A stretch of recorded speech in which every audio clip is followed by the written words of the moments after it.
It's Red Eye Radio. Gary McNamara and Eric Harley talk about everything from politics to social issues and news of the day. Whether you're up late or you're just starting your day, welcome to the show.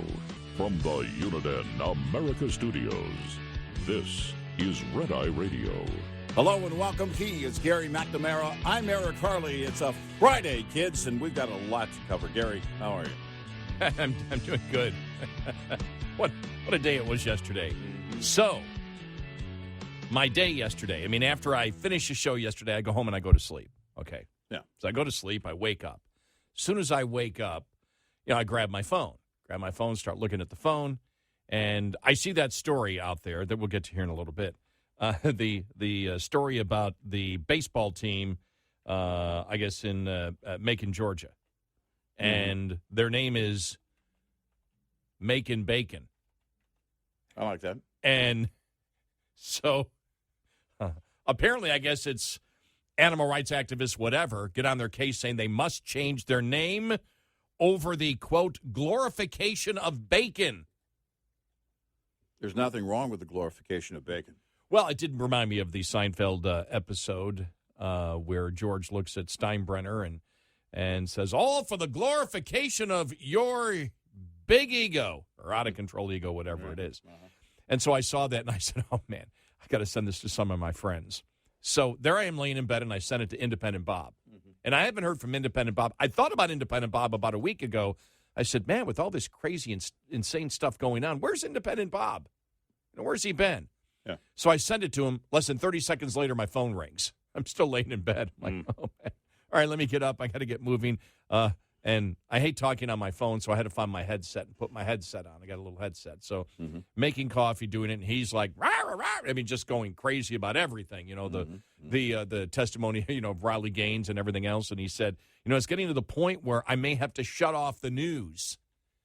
And he said, because I can't believe how insane it is out there. And then, and this is really an offshoot of talking about the radical, liberal, insane, transgender activist movement. And we got into the discussion. It's like, we hate it when the younger generation says, you don't understand. You don't accept people different than yourself. Bob and I are in a back and forth rant. What are you talking about? We grew up with punk rock, new wave, heavy metal, and then the hair bands. Yeah. And David Bowie. And David Bowie. And that was what, 70, 71, 72? Yeah. Over a half century ago. And we didn't add David Bowie in there. We should have added Bowie. Watching Ziggy Stardust thinking as a kid going, well, no, they've already landed. They're here. They're here. And there they are right there. And they have a beautiful voice. And remember, he was attempting to promote what? The genderless image. Yeah, it was gender bending. Right, exactly. Yeah. Non-binary image. To you liberals, David Bowie and Brett Michaels of Poison have been doing this for decades. Get with the program. What are you going, old school? What is this, retro? Come on. And so Bob comes out with the greatest line I heard yesterday when we're having this discussion. And he says, not only do I tolerate people that look different from me, but there are times that I insist that I celebrate with people that look differently from me. And I'm wondering, where's he going with this? He says, for example, if I'm at Mardi Gras in New Orleans, I don't want to see Mike Pence leading the parade. Right. Oh, God. He had me, and I promised him I would say that on the air. Yeah. I said, I got to use that. That's really good. Yeah, I'm never going to give Mike Pence my beads. That's not going to happen. I said, that's really good. And then just before I got off the phone, he said, you're going to use that on the air. Don't forget about it, right? And I said, yeah, I'll use it on the air, Bob. Yeah. So I fulfilled my commitment, but it was so funny because in my mind I did picture, the parade. Yeah. And Mike Pence in his suit and tie. Right. In the lead float. Yeah. He thinks he's being all controversial by showing his T-shirt. But but it was really interesting to hear him just go, just go crazy about it. And, the whole thing about, the Leah Thomas and everything else. He one thing he did say is, he said, why are the Republicans still so serious about this? Why don't they come out? Where's the Republican just mocking this, going, can you believe they're trying to sell us this crap? Right. And he was referring to, he goes, like you guys do. You mock it because it's so delusional. Yeah. And he goes, where are the Republicans? They're acting all saying, well, so what are you trying to say with the two? Or they're outraged. He goes, somebody needs to mock it. He goes, that really would be very effective if you go, look what they're trying to say. Sell me. Is it me? The old lawyer from Martin Short. Yeah. Is it me? Is it me? What? They trying to sell me this crap? What? Yeah, because nobody's buying it. No, nobody's buying it. No. Such garbage.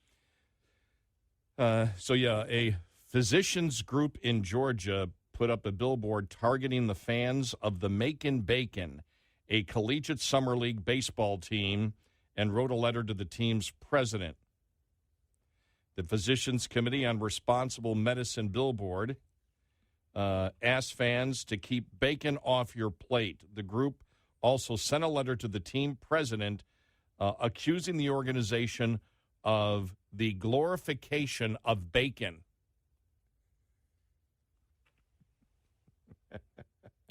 In terms of the kitchen, is there any greater glorification? And it's making now they go about it, not really from the animal rights activists, but the health thing of it. Making bacon's glorification of bacon, a processed meat that raises the risk of colorectal cancer and other diseases, sends the wrong message to fans.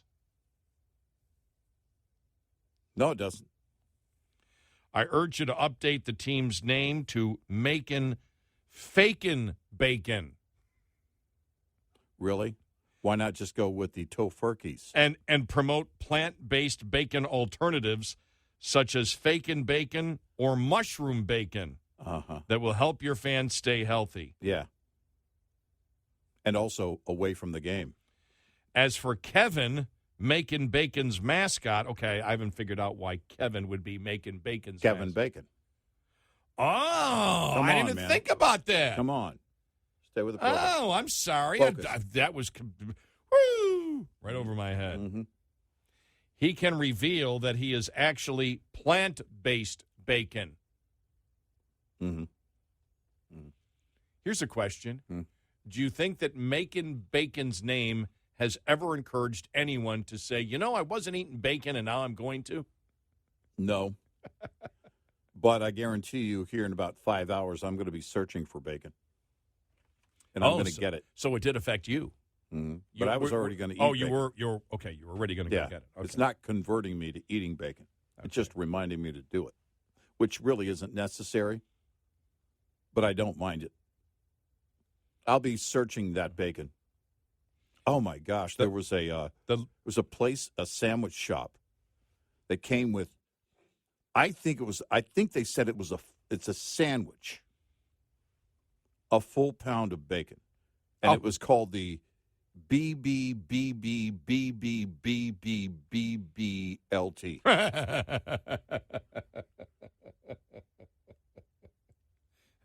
And I wasn't in town long enough to get it. Oh my God! It was.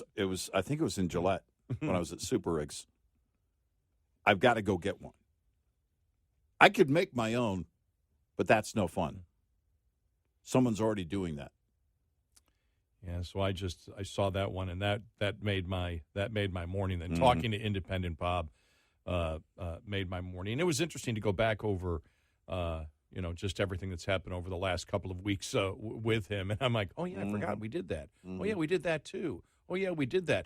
And you and I are so focused on the present that it's really interesting when, somebody brings up everything that we've been talking about the last couple of weeks. And says, when you guys talked about that, and you went, wow, we've talked about a lot of stuff.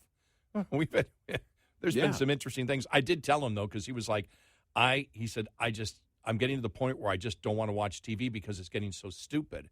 And he said, I just don't want to watch the news. And I said, well, it's the opposite for us. Oh, my gosh. This makes, I mean, the unfortunate thing is we're doomed. The fortunate thing is because there are so many incredible idiots and delusional people on the other side of the political spectrum, it makes the show so much fun and easy. Oh, It really does. I mean, it's just to sit here and do this every day. And I think everybody understands that because I will say this, we have got some, especially recently, I don't know why it seems, but some emails saying, I get depressed on all the daily news and the way you guys cover it makes it palatable. And it's like, oh, okay, well, yeah, good. I mean, that's a good thing because then you're paying attention because it's not that we're ignoring the seriousness of it, but there is humor in everything. Yeah, right. And a lot of comedy is based on idiots. Yeah.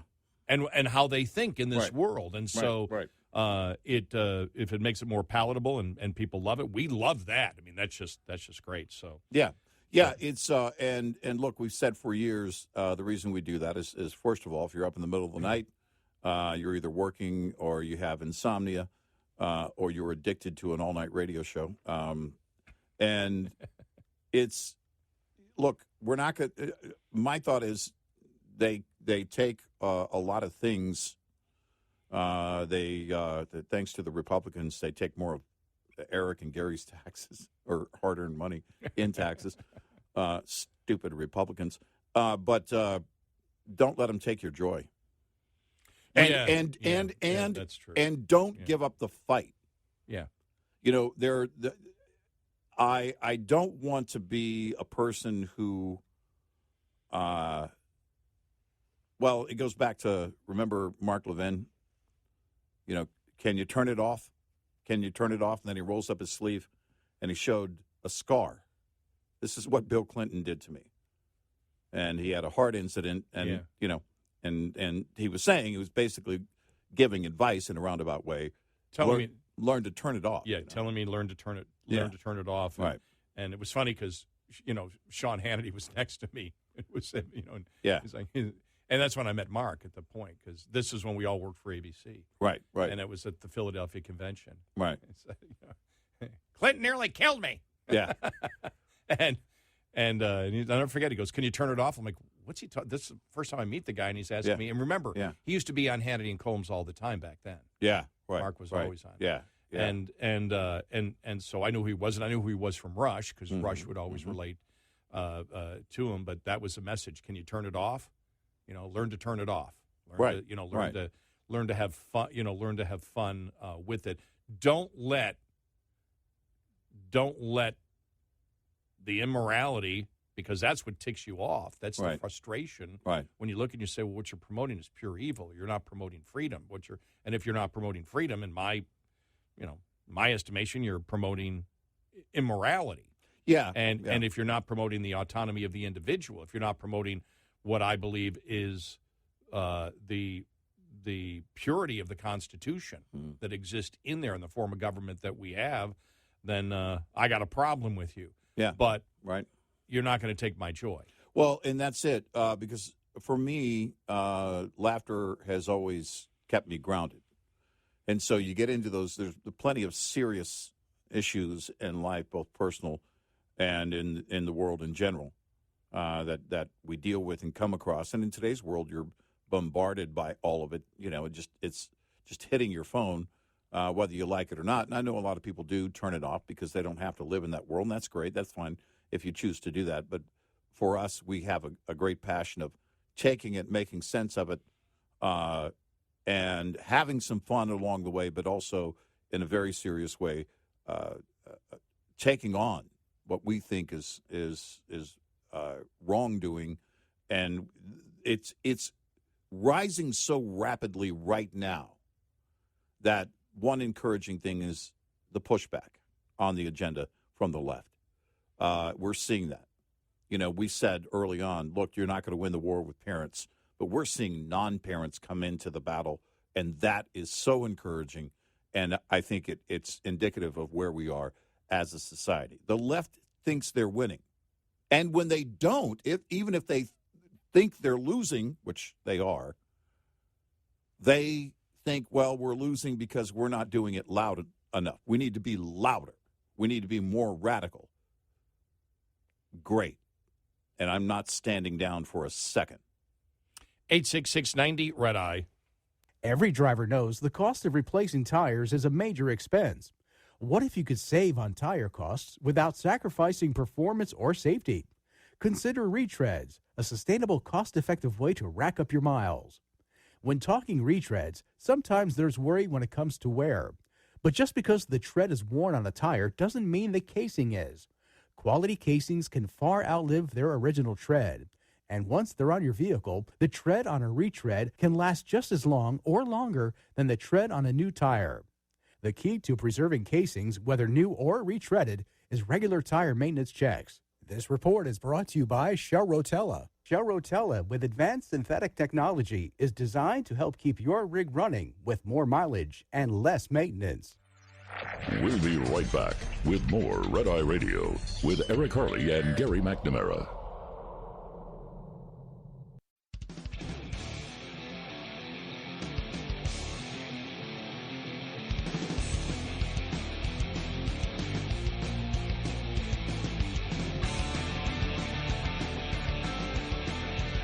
It's Red Eye Radio. He is Eric Harley, and I'm Gary McNamara. Wow. Some bombshells yesterday, huh? Yeah. Some big bombshells. There are so many bombshells in that story of the whistleblower's testimony from last week that it's almost like when we begin a show and there's like 20 different stories out there and you don't know where to begin. Right. This is one of them. So how we'll begin this is at the bottom of the hour, we'll actually go to Representative Jason Smith from the House Ways and Means Committee, where he details everything. We'll let him actually say what they have, and then we'll go and analyze it, because there's so many different things here. The whistleblowers interviewed apparently last week, and you look at the different things that were brought up. For example, the FBI verified in December of 2019, which means they knew immediately, almost when they got that laptop, that it was Hunter Biden's laptop, that there was no Russia disinformation at all. Right. And we knew, I mean, look, this is verification that's what was going on, but we suspected that was the case because we said this goes back to 2019. So by the time the FBI was headed over to Twitter and Facebook to tell them to shut it down, they knew. They knew what it was. Whistleblowers say that search warrants and felony charges for Hunter Biden were blocked. That Joe, they've got the WhatsApp message, the WhatsApp message, where Hunter's talking to the Chinese client who's part of the Communist Party of China, and saying, "My father's right here." Yeah, you need to make this happen now, and by now I mean tonight. And if not, you're going to feel the wrath of basically everything that all my dad and his connections, and me and my rage or whatever. We're paraphrasing, and you will never get away from it. And the DOJ twice prevented the U.S. attorney from charging Hunter Biden for greater crimes. We'll go through it all, but it's just, you see this, you're like, whoa. And to come out the day after the Department of Justice, says, here's the plea deal, this is bad. The one thing, and we always look for this, the Democrats completely quiet after this, and they knew. Right. They knew about this. Yep. And said, and they weren't prepared yesterday at all to come up with any type of defense. Remember, all the whistleblowers are under oath. Right.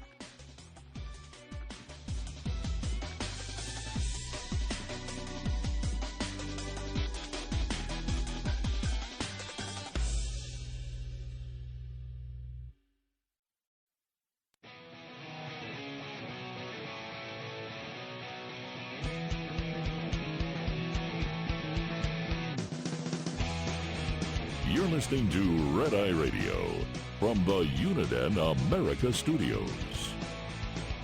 And he is Eric Harley, and I'm Gary McNamara. Okay, let's start yesterday with the whistleblower story and bombshell after bombshell after bombshell after bombshell. Forgot who wrote the story. I think maybe it was the Wall Street Journal saying, let's see how the media covers this today and what the Democrats' response is, Friday, the day, the day after. It was interesting because they knew, as Jason Smith said, the ranking member of the House the House Ways and Means Committee had access to this deposition. I don't know if that means he had access to the text of it or he was actually there. But if the House and Ways Committee interviewed him, the Democrats have every right to be there. They didn't block the Democrats, from what I know, from being there. Yeah, he was saying he wasn't there. Yeah. And he said, I was. I did go. I did show up. So that tells me, and that was the back and forth because they opened it up to questions after the statement from the chairman and the committee. And so where are they? We've been asking on a number of these things, where is the defense of this? You would, if you believe this to be bogus or knew this to be bogus, the first thing you would want to do is step out in front of it. And they didn't do that. They didn't do that at all. And still, after this was dropped, and it was a heavy drop yesterday, when this came down, I thought to myself, well, the back and forth is going to be nonstop. There wasn't any. Officially. I didn't hear any Democrats. You certainly didn't hear the ranking member come out. You didn't hear those Democrats come out and say what they're portraying is false. And you mentioned it earlier. Remember, the whistleblower is under oath. Yeah, both of them. Yeah. And let's play a couple of audio cuts from Jason Smith, and this is the Republicans here yesterday actually releasing the text of the whistleblowers. Whistleblowers claim the Biden Department of Justice is intervening and overstepping when it comes to the investigation of the president's son. Despite what whistleblowers described as a clear-cut case for tax liability on these payments, IRS investigators say they found themselves hamstrung internally.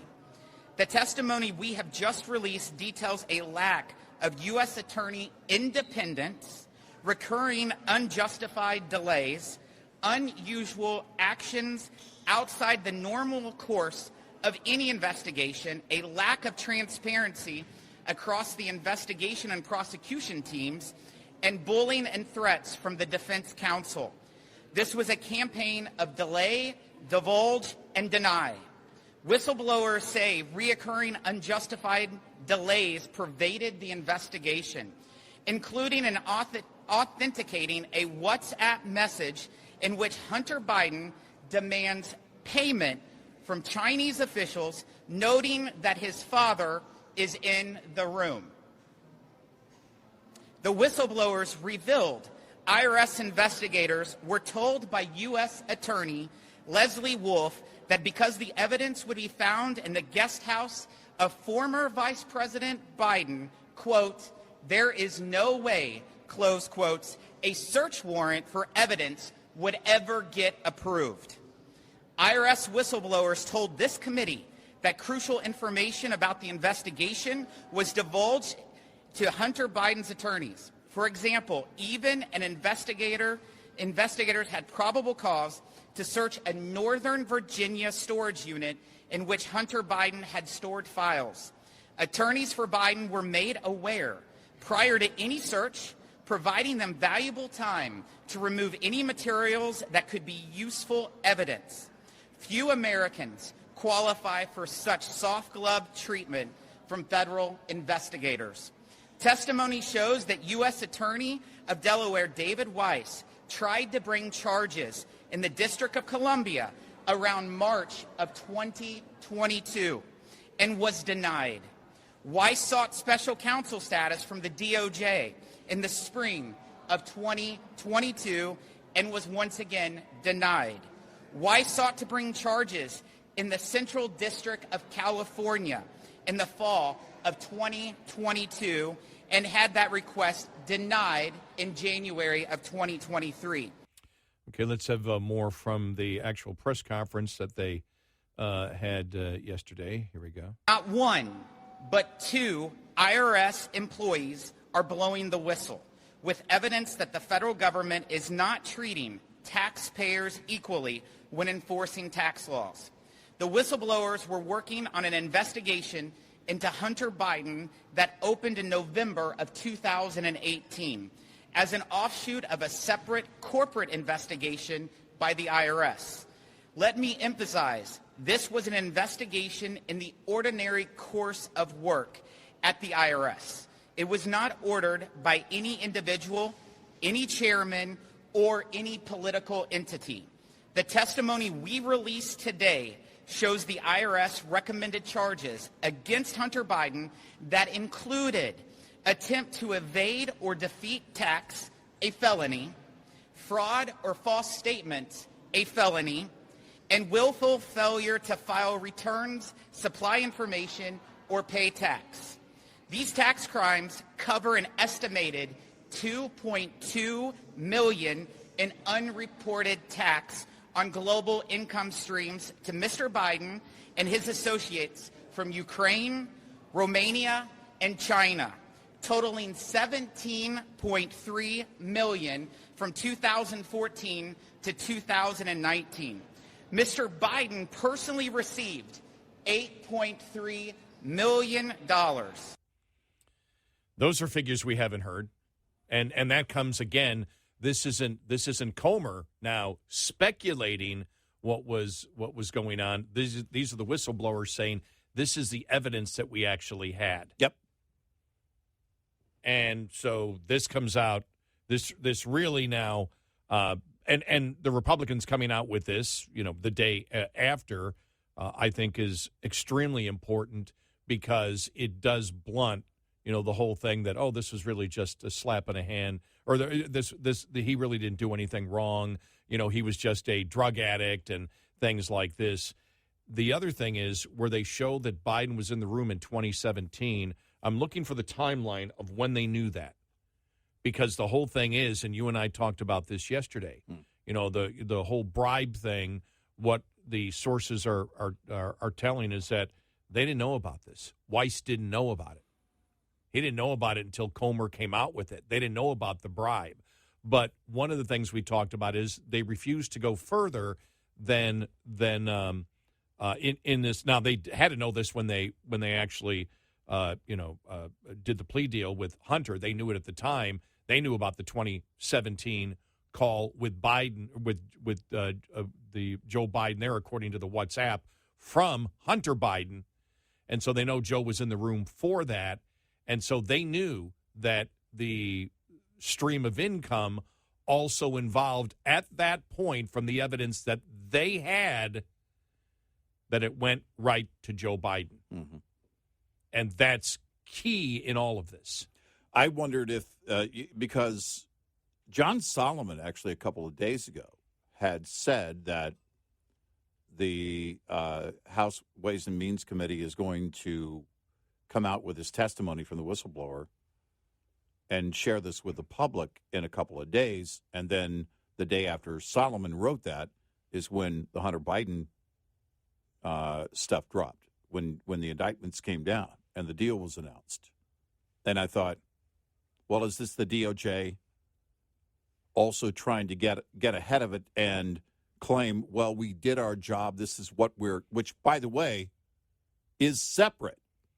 We already knew about the tax evasion. We already knew about the gun charges. Already knew about that. This is separate, except for the fact that the question we asked, well, if you're talking about tax evasion, how do you not go further based on the information and now this new information that we got yesterday about how much money there was and what taxes were paid and weren't? How can you be done with that? Both whistleblowers also addressed a WhatsApp message Hunter sent to an associate demanding he account for an unfulfilled commitment and stating he was waiting on a call with his father. Quote, I am sitting here with my father, and we would like to understand why the commitment made has not been fulfilled. Tell the director that I would like to resolve this now before it gets out of hand, and now means tonight. And Z, if I get a call or a text from anyone involved in this other than you or the chairman, I will make certain that between the man sitting next to me and every person he knows and my ability to forever hold a grudge that you will regret not following my direction, I'm sitting here waiting for the call with my father. That's a message to Henry Zhao. He is Yes. the group chairman of Harvest Fund Management Company Limited, and that's the, again, What is the date of that one? of that message Of that exact because I thought I saw 2017 on that one, but it was concerning the commitment that was made when he was vice president. It just says, July 30th, 2017. Okay. Yeah. But it's implied that was the commitment made when he was vice president, and it hasn't been fulfilled. Right. At that, and now it's no longer. This was months after Right. Trump was already president, and Biden was no longer vice president.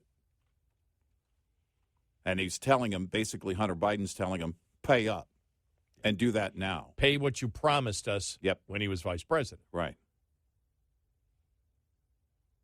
Wow. Yeah, I mean, it will be interesting to see what. And the graphics that they used in the press conference, to be clear, looked like screenshots. I don't know if that was actual screenshots or if those were graphics that they created to demonstrate this is a WhatsApp message. I mean, they have the WhatsApp message. Somebody does. They also have said the whistleblowers, the Department of Justice allowed the statute of limitations to expire on alleged tax crimes dating from before 2017, involving hundreds of thousands of dollars more of undeclared income, including some from foreign firms such as Ukrainian gas firm Burisma.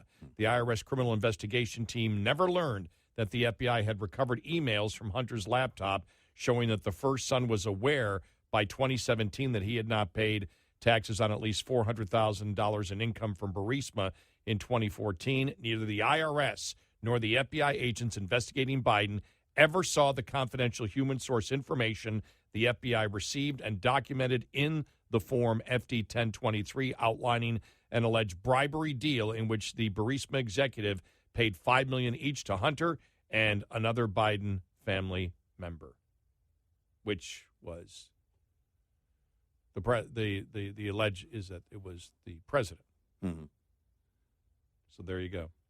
Wow. 866-90 Red Eye.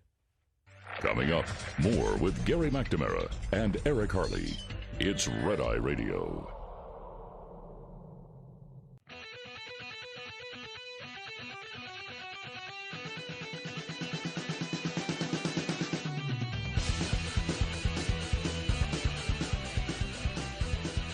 It's Red Eye Radio.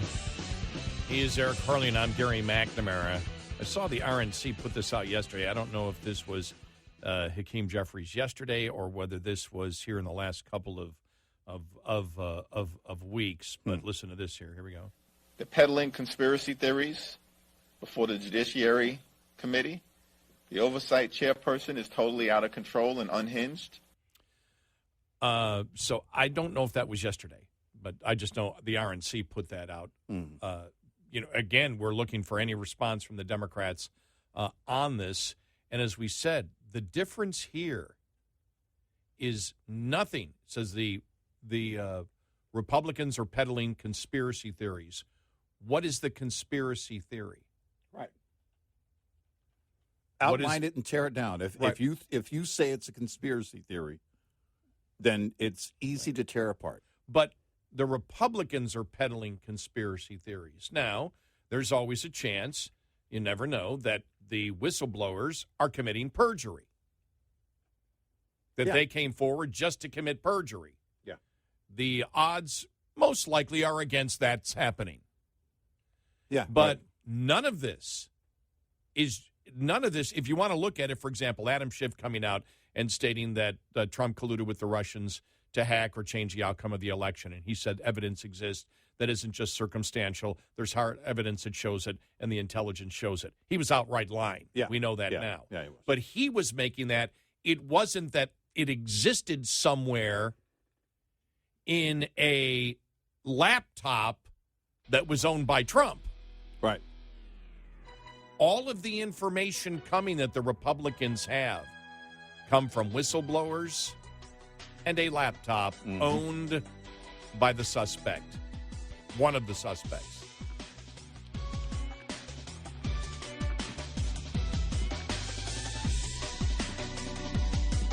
Top of the Hour News is brought to you by House Products. Visit houseproducts.com. This is Red Eye Radio on Westwood One.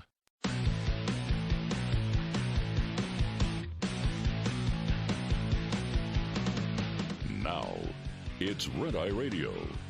Gary McNamara and Eric Harley talk about everything from politics to social issues and news of the day.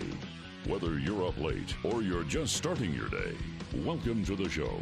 From the Uniden America Studios, this is Red Eye Radio. All across the USA and around the world, we are Red Eye Radio. We, Eric Harley over there, Gary McNamara here. Hi. How's everybody doing? Welcome to a Friday. Will be an interesting day, I think, to see how the Democrats respond to the whistleblower allegations. And I think it's important to say it again because we can relate two things that happened in the last 24 hours, or 36 hours. And one is the censuring of Representative Adam Schiff. Mm-hmm. And really for when he was on the House Intelligence Committee and lying about what the intelligence said to the American people about whether Trump colluded with the Russians or not. And it's really important to take a look at it because you can look at that incident with Trump, which, really is completed. And then this one that's been going on for a couple of years, we're over well over 2 years now of the laptop story. And what that means, because the allegations from the Republicans based on the whistleblowers is illegal influence peddling. Right. That's what it is. And for Trump, it was, and Adam Schiff was a leader of that, was that Trump colluded with the Russians to hack the election. We now know that wasn't true. We now know that by the Democrat standard of what they said was Trump colluding with the Russians, that was their allegation. It was actually, and we know this, it was the Hillary campaign, because the Russia disinformation in the dossier came from a Russian national who had Iggy Danchenko, who had ties to Russian intelligence. Mm-hmm. And if you notice during Durham's testimony yesterday, I don't think one Democrat ever said that any conclusion that he came to or any evidence that he brought up about the Hillary campaign was false. And what happened there? Right? Yeah. Right? There was nothing there whatsoever. So accurate. when you see the fact of Adam Schiff lied, and everybody knows he lied. Democrats know he lied. Why? The Durham report, and they can't refute and haven't even tried to refute any of Durham's conclusions whatsoever. They tried to destroy his reputation by saying, since he was appointed by William Barr and the Trump administration, that he's tainted just because of that. But when it came to the facts that he presented, no Democrat could refute it. Right. And so we know he lied. Yep. And every other allegation that came from Democrats that Trump colluded with the Russians was an allegation that was never backed up by anything. So if you look at that case, that's what that was about. Mm-hmm. In this case, with Biden, none of the allegations are allegations that come from Republicans without people under oath or the Hunter Biden laptop, which was Hunter's laptop. Yeah. Hard evidence. Right. The allegations made by Republicans are based on the suspect's own words and documents and emails and U.S. Treasury Department, as we know, suspicious activity reports in banking and from whistleblowers under oath. Sworn testimony. Right.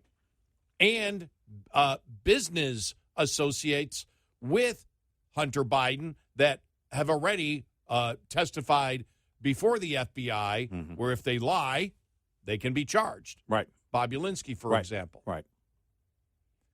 And so that's if you want to look at the difference, those are the difference. If you look at those particular two scandals right there,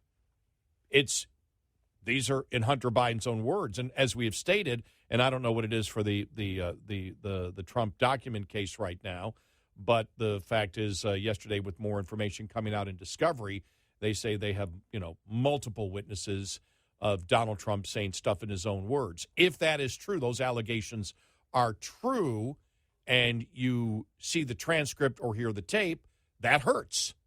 That's damaging. Right. That's damaging. Now, where that will go, and as we have stated before, there was no criminal element to that, and though that's a special case because it is a president that with the Presidential Records Act and everything else in that, and that's why, again, that's very new in what's going on there. But when we know with the completed Trump investigation, it was the opposite, because the allegations ended up being what Adam Schiff was saying was actually 180 degrees different.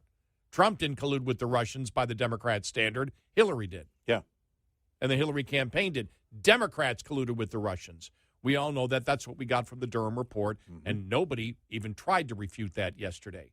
No, there was no one trying to counter any of what Durham was putting out there. Right. And so the censuring of Adam Schiff came at a very convenient time because everyone knows Adam Schiff lied.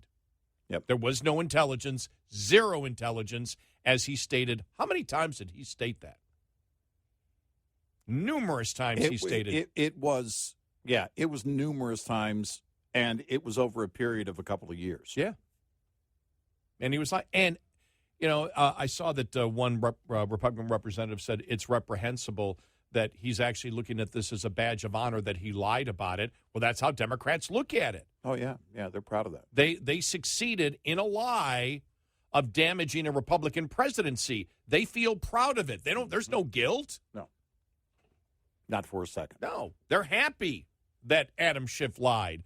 They believe that him lying, and he believes it too, will get him elected as senator in the state of California. That lying is advantageous if you're a Democrat about the opposition. And getting caught lying and everybody knowing without doubt that you lied. Yeah. That's something good for a Democrat in 2023. We'll see whether that plays out or not, but that's what they think. Yeah. But in the case of everything here surrounding what's been going on with Hunter Biden and the influence peddling is just not wild allegations without any evidence. The evidence that exists out there, the probable cause that exists out there, comes from whistleblowers under oath. It comes from business associates who have done depositions with the FBI under the threat of perjury if they lie to the FBI, and documents that exist from Hunter Biden's laptop that the whistleblowers say the FBI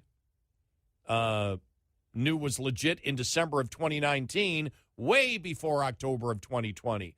By the way, the FBI could have come out during September or October when you had everybody come out and say it was Russia disinformation. The FBI knew it was not, according to the whistleblowers. They knew it was not.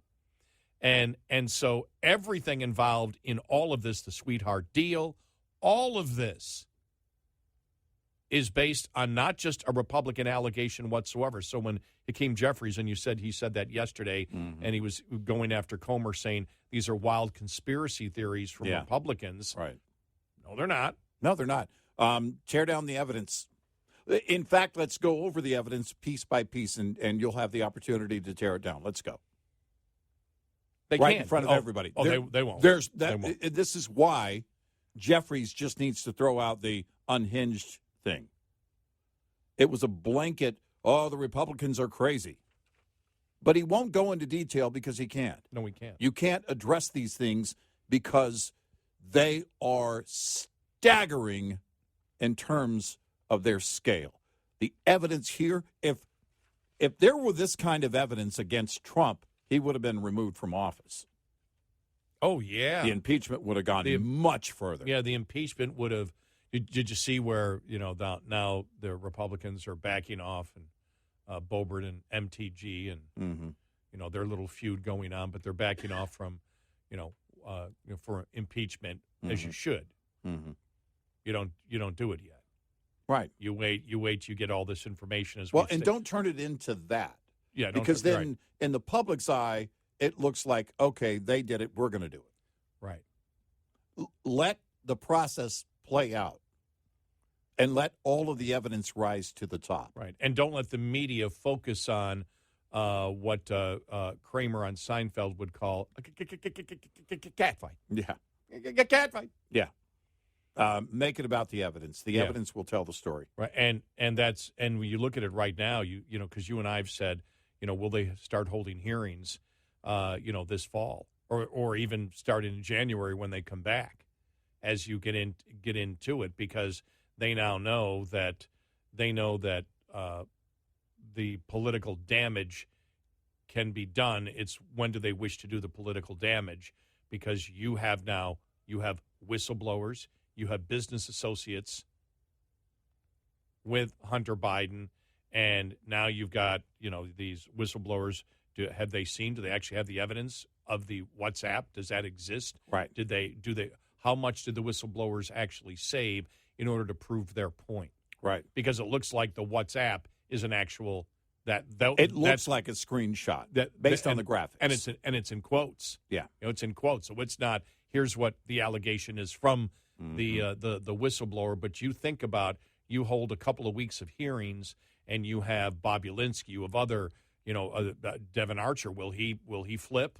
Right. How many people will flip, on Hunter and then talk about the entire, scheme? That's the problem that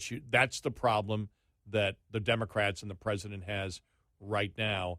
And the fact is, everyone knows inside the Beltway, every media outlet knows, every mainstream media outlet, liberal outlet that hasn't covered this story, they're sitting there going, oh, God, every single day this is going in the opposite direction. And, we come out as being in collusion with wrongdoing. Right. Because that's going to be pounded on. And by the way, Fox Fox will take every advantage, since they've been pounded on because of the election. Yeah. The stolen election thing. They're going to come out pounding at all these other and by the way, and we will too, justifiably so. And but let's stop. I actually saw on blogs yesterday, maybe the mainstream media will learn. No, they won't. They're not going to learn from this. Yeah, don't worry. Don't waste your energy on that. Yeah, because now the information's coming out and the media understands that, hey, they sided with the wrong people. They don't care. No. They accomplished what they wish to accomplish. Right. They got the job done at the time. Right. They got the job done. They're political activists. They're not journalists. Right. There is no shame on on lying getting and caught. being wrong. Yeah. Right. Right. None. As long as they weren't taking bribes, they're good. Yeah. Exactly. That'd be interesting. I mean, it's and we go back a few years and there were two reporters at the New York Times. We can't believe we got burned by the Clintons. Really? Say that again, but go get a job at Babylon Bee before you do it, because that's funny. I can't believe we got burned by the Clintons. Of course you were going to get burned by the Clintons. They don't care about you. They don't care about you at all. Oh, one other thing, because it was like the bombshell yesterday with Durham's report. The bombshell. I'm like, what's the bombshell? And it was really the FBI knew and Comey knew. But the other thing that really came out that is so crystal clear is the FBI, knowing what they knew, should have been investigating the Hillary campaign, not the Trump campaign. Oh, yeah. Yeah, the focus should have been the there focus should have clearly. been they investigated the wrong campaign. Yeah. Because they knew. Yep. And that's the thing that came out, the clarity that the FBI and Comey knew that Hillary Clinton was attempting to set up Donald Trump, and they knew how. Yeah, they knew how it was going to go down. They knew how it was going to go down. They knew what the topic was. Right. And they still continued it anyway. And it's very hard to argue that the federal government hasn't been weaponized and law enforcement hasn't been weaponized at the federal level with that. Yeah. You can't defend it. Nope. 866-90 Red Eye. Surviving and thriving as an owner-operator has just as much to do with managing costs as it does with generating revenue. Like the chief financial officer of any company, you have to be concerned about rising costs, especially without increases in revenue. Trying to reduce costs, let alone make sense of them, can be a complicated task. Understanding basic principles of operating costs can save you thousands of dollars a year. A penny saved could be $1,000 earned. Saving just 1 penny per mile over 100,000 miles driven annually will deliver $1,000 to the bottom line at the end of the year. Owner-Operator Business 101 is provided by Shell Rotella with advanced synthetic technology. For more information, go to overdriveonline.com to the Overdrive's Partners in Business section of the website for more detail on Business 101 and many other topics. Lines open for your calls. 866-90 Red Eye on Red Eye Radio.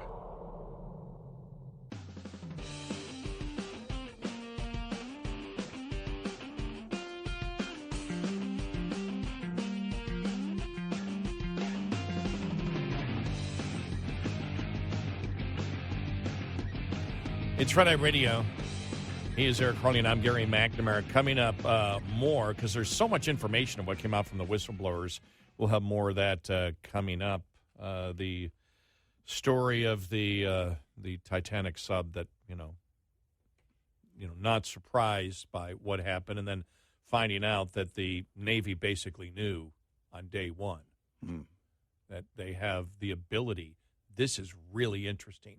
What is that technology? Well, it's interesting because the first thing I thought of, it was well within the first 12 to 24 hours of the search, was, don't we have technology that can detect the enemies that are offshore? Mm-hmm. And the answer is yes, we do. The Navy's top secret acoustic detection system picked up sounds that were consistent with either an explosion or an implosion near where the Titan was found on Thursday. Yeah. The Navy passed on that information to the Coast Guard, which continued its search because the Navy did not consider the data to be definitive. Well, yeah, because they can't. Well, you can't. They knew the area, but that area is quite far from the United States shores. Yeah, it and is. You think about that. That's so if these reports are accurate, the acoustic data point is useful in the light of confirmation that we received today, but it would not have been sufficient to suspend the search and rescue effort, only to possibly refine the search area. But right. I mean, there's going to be a lot of questions on this with the sub. Great point I saw on social media yesterday, because everybody's been talking about this thing, and it was well, where are the standards? Goes, what do you mean standards? No, it's the middle of the ocean. Yep, there are no standards. There aren't any standards. There are no standards at all. You're not. I mean, what country dictates the standard of your sub in international waters? Right. And we talked about how, on something like that, the disclaimer must be, 500 pages long that you have to sign, the waiver. And those individuals know the risk. In fact, the CEO and founder had talked about the risk in a roundabout way over the years. And, but it's quite unfortunate. But many had suspected that certainly this was one of the strong possibilities of how this would end. And it's quite unfortunate. And a lot of people, I mean, you think about yourself in that situation, how horrible that death would be. But since they now believe it was an implosion, they didn't even know. It was that quick. It didn't. Yeah, it was a millisecond, a fraction of a millisecond. Yeah.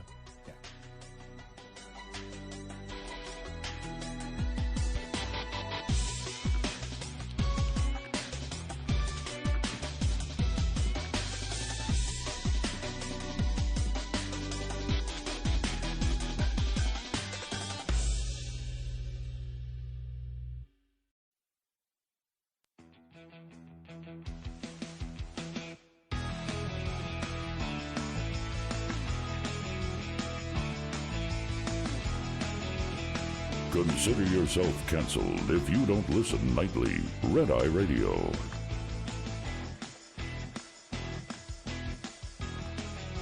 It's Red Eye Radio. He is Eric Harley, and I'm Gary McNamara. In the media, there's this old saying that when the press smells blood in the water, that's when they go after the politician. Yeah. Well, we already know that the evidence showed that the president was lying when he said that he didn't know about his son's business activities. Right. We know that's a lie, and that's based from the laptop. So it's not the Republicans making the allegation. It's the evidence actually exists that the president was lying, and everybody knows it. Now, that wasn't enough to put blood in the water for the mainstream media. Mm-hmm. Now you have the whistleblowers saying they have the evidence and the WhatsApp message from Hunter Biden stating that, to the Chinese Communist Party official and business person, that you made a commitment, we want the money or we'll make your life hell, and my father's in the room. My father's in here with me. Twice he said it. Mm-hmm. My father's in here with me. Now, you made the commitment. Now, it was July of 17. He was no longer vice president. But the implication from these whistleblowers is the deal was made when he was vice president, and they were looking for payment now. I have never seen blood in the water for a politician like this ever. I don't even know if it's existed like this ever. No. How do you hold a press conference if you're a daily press briefing if you're Karine Jean-Pierre starting today? The president's going to hear this consistently now, and I don't know how the mainstream media doesn't say, okay, look, we need to give up on this guy. Eventually, the Democrats are going to give up on him. Yeah. Because think about this. If you're and I know there are Republicans out there and people that are, independents that don't like Biden and look at this and go, this is horrendous. One of the Republicans going to do something about it. Well, they are. You're getting the information every day. Mm-hmm. And there is, I'm sure, a train of thought, let this sit for a while.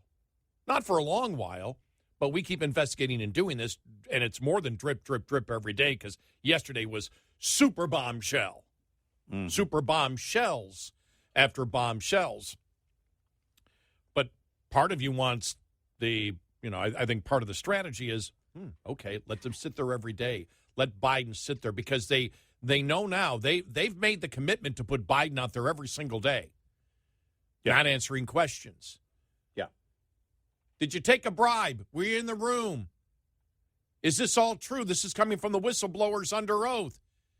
Did you take bribes? Did you take bribes? Did you take bribes? Is it true? Did Hunter make 8.3, whatever is 8 point, something $1 million on the deal? And did the family actually enrich itself over $17 million? Mm. Remember, you and I were doing the math. Mm-hmm. The $17 million that they're talking about, the whistleblowers, is what they had investigated. They didn't know. I don't know if they included the FD 1023 in the actual figuring, or is that at $5 million each, $10 million on top of the 17.3. So that would put it into what Comer said was between $20 and $30 million the family was that would enriched put it by. at roughly $27 million. And so that's the thing now. It's not just a general allegation. You've got specific numbers. And I want to go through it again because when you look at it, what the evidence is, and that's why I think the Adam Schiff thing, Adam Schiff on The View yesterday, knowing Adam Schiff said to himself, I need to go on the show that represents women, and we believe incorrectly, in the stereotype of women of being completely emotional creatures that have no critical thinking skills, whatever. That's where I need to go because I was able to BS them one time and just say, when they asked, well, what is this evidence you say that exists at the intelligence shows? And he says the Trump Tower meeting. So he went on The View again yesterday.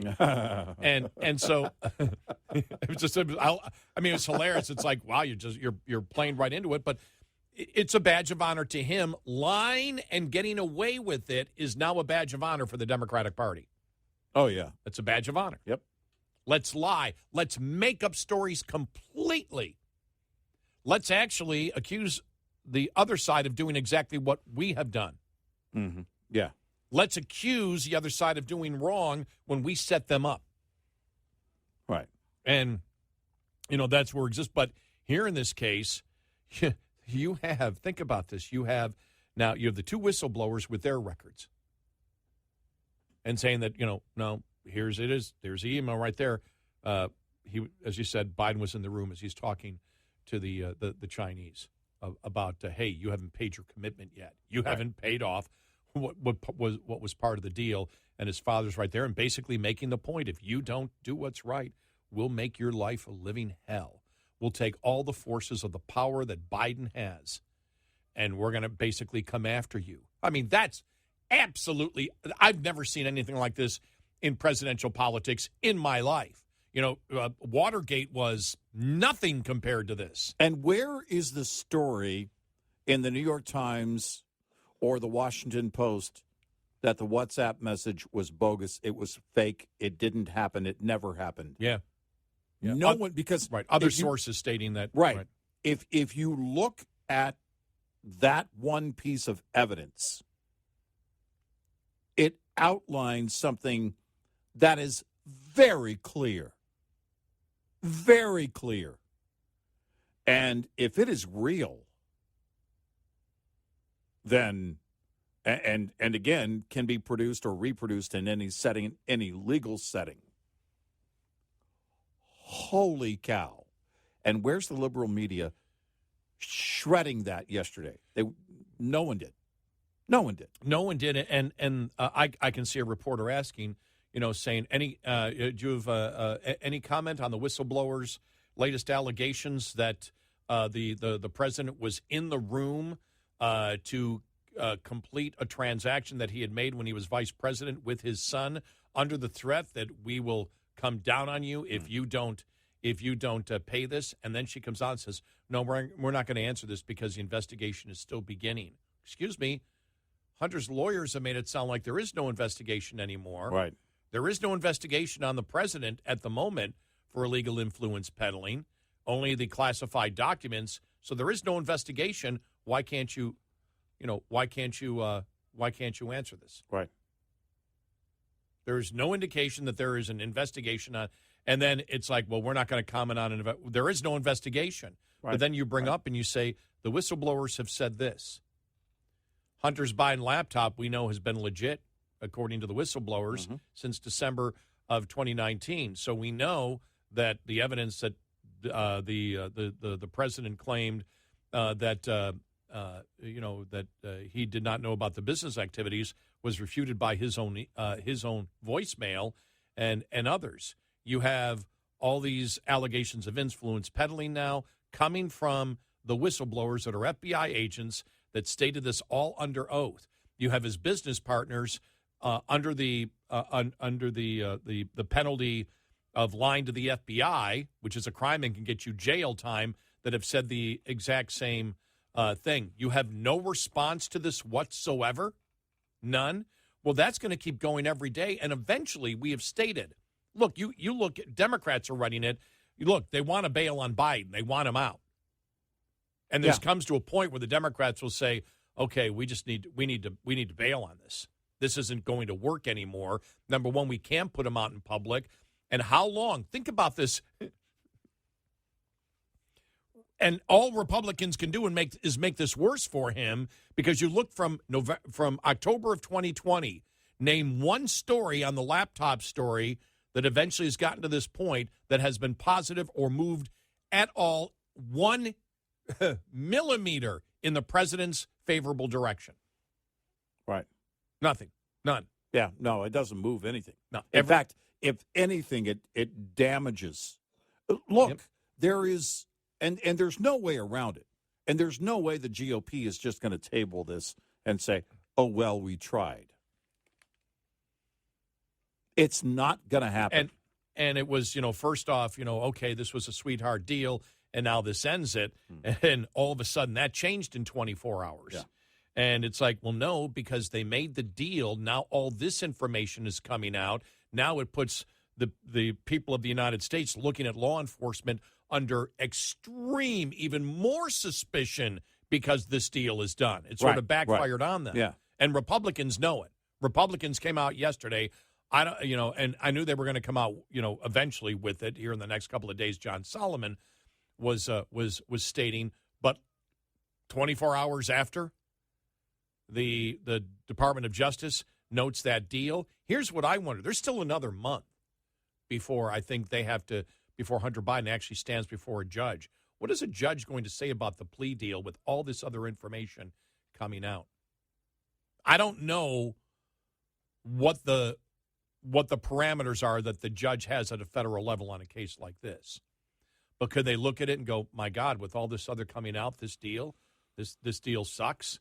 I don't know. I mean, the judge may just have, the federal policy may just be, the prosecutor said it, this is a defense, you just stamp the deal and you move on.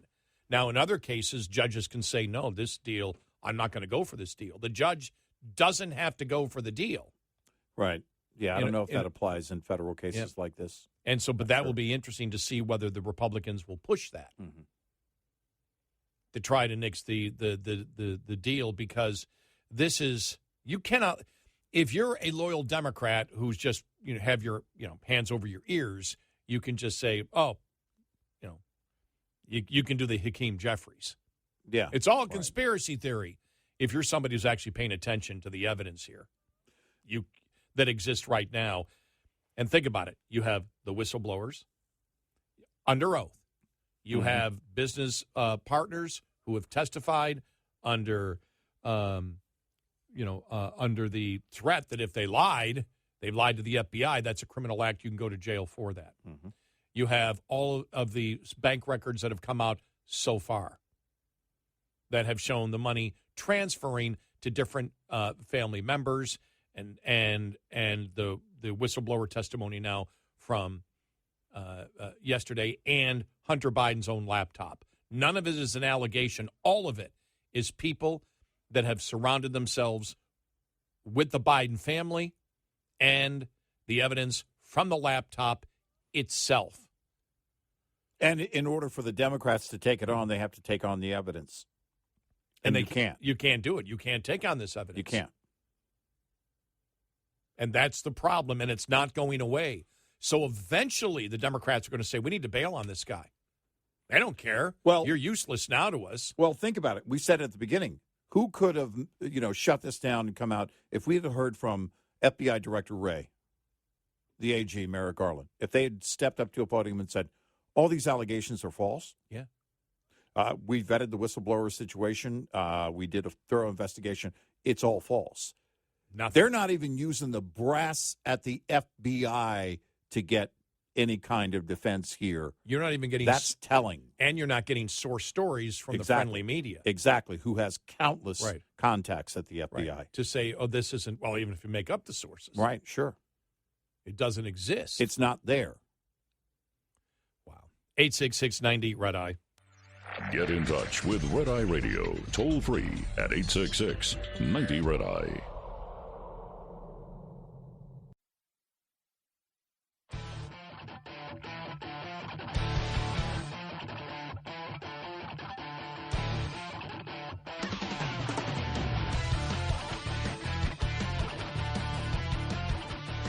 It's Red Eye Radio. He's Eric Carly, and I'm Gary McNamara.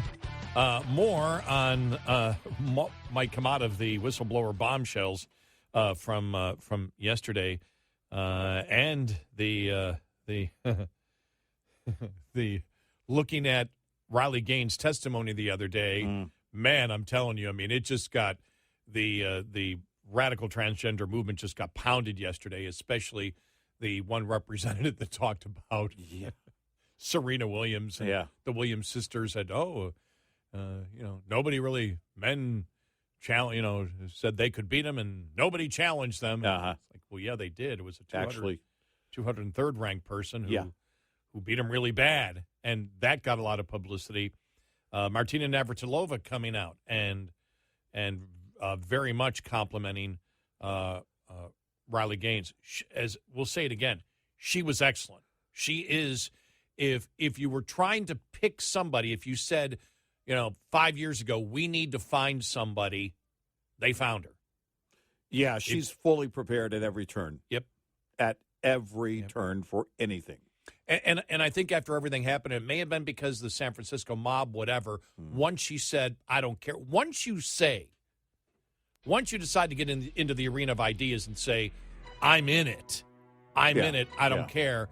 This is a lifelong mission, and you've got the facts behind yourself, and you're prepared. You're dangerous to the left. Yep.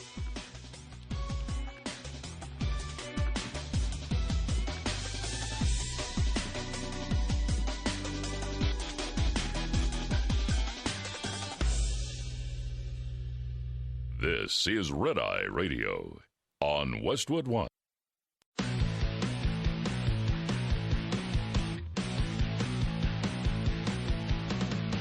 Now, it's Red Eye Radio. Gary McNamara and Eric Harley talk about everything from politics to social issues and news of the day. Whether you're up late or you're just starting your day, welcome to the show. From the Uniden America Studios, this is Red Eye Radio. All across America and around the world, we are Red Eye Radio. Good morning. Welcome. Thank you for being here.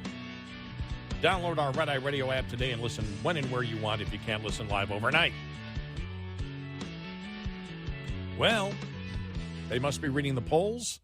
Biden administration backing down from trying to force Catholic healthcare providers to enter into the minor mutilation business. Yep, there's no doubt that the internals are showing their defeat, and you're not gonna press on if you see that. You're certainly not going to press on at this point, not until after election time next year. Justice Department let the deadline pass to file an appeal before the Supreme Court in the case of making doctors do gender transition surgery, mutilation surgery, marking the second time the administration has declined to defend it. The practical effect of the decision, Catholic medical professionals and organizations in the Church's extensive U.S. healthcare network will not be required to perform gender transition surgeries or provide medical insurance coverage for their employees to undergo such procedures.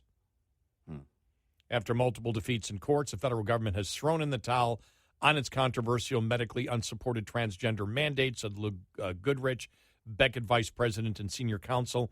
Doctors take a solemn oath to do no harm, and they can't keep that oath if the federal government is forcing them to perform harmful, irreversible procedures against their conscience and medical expertise.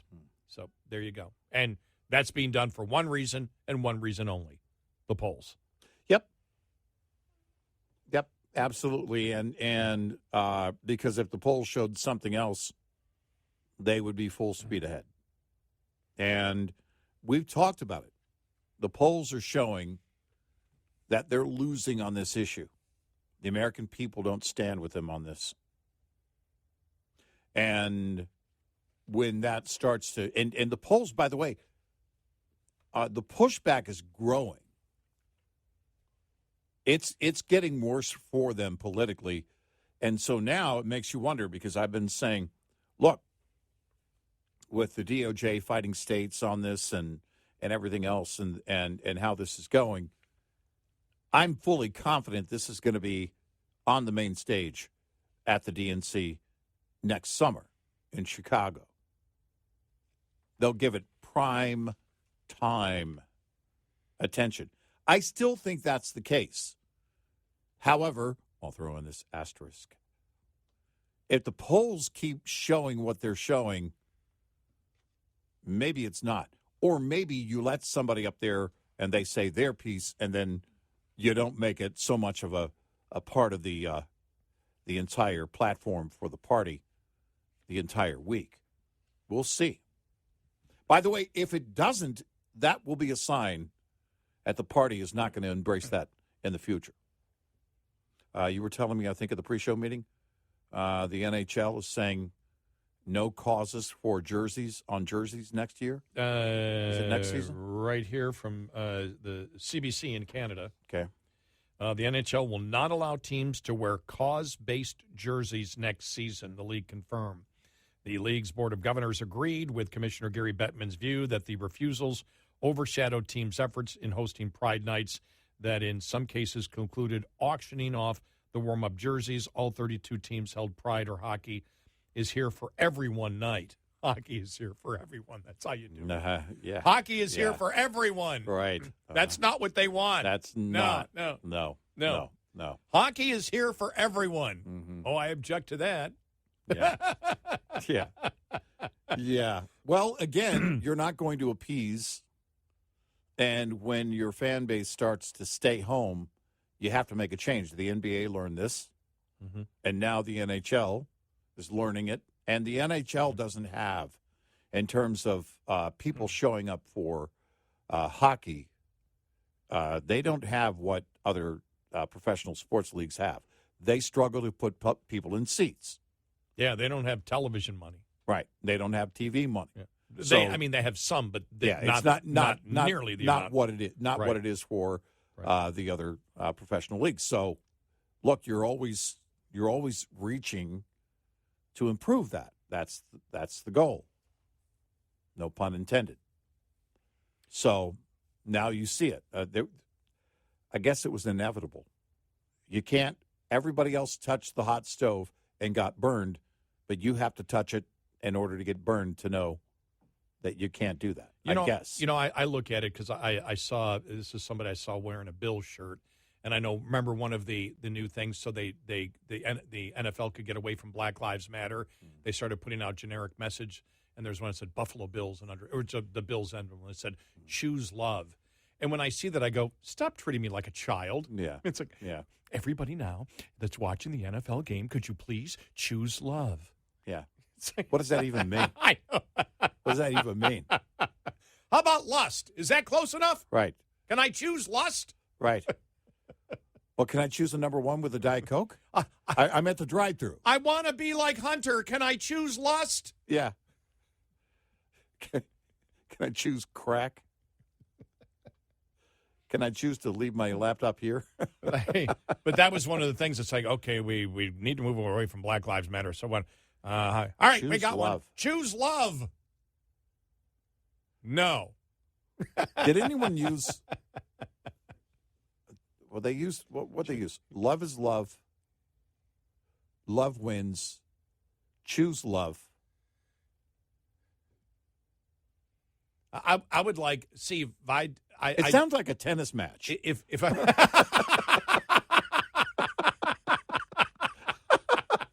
I mean, it sounds like a. Well, what am I watching? What am I doing here? What's going on? Wow.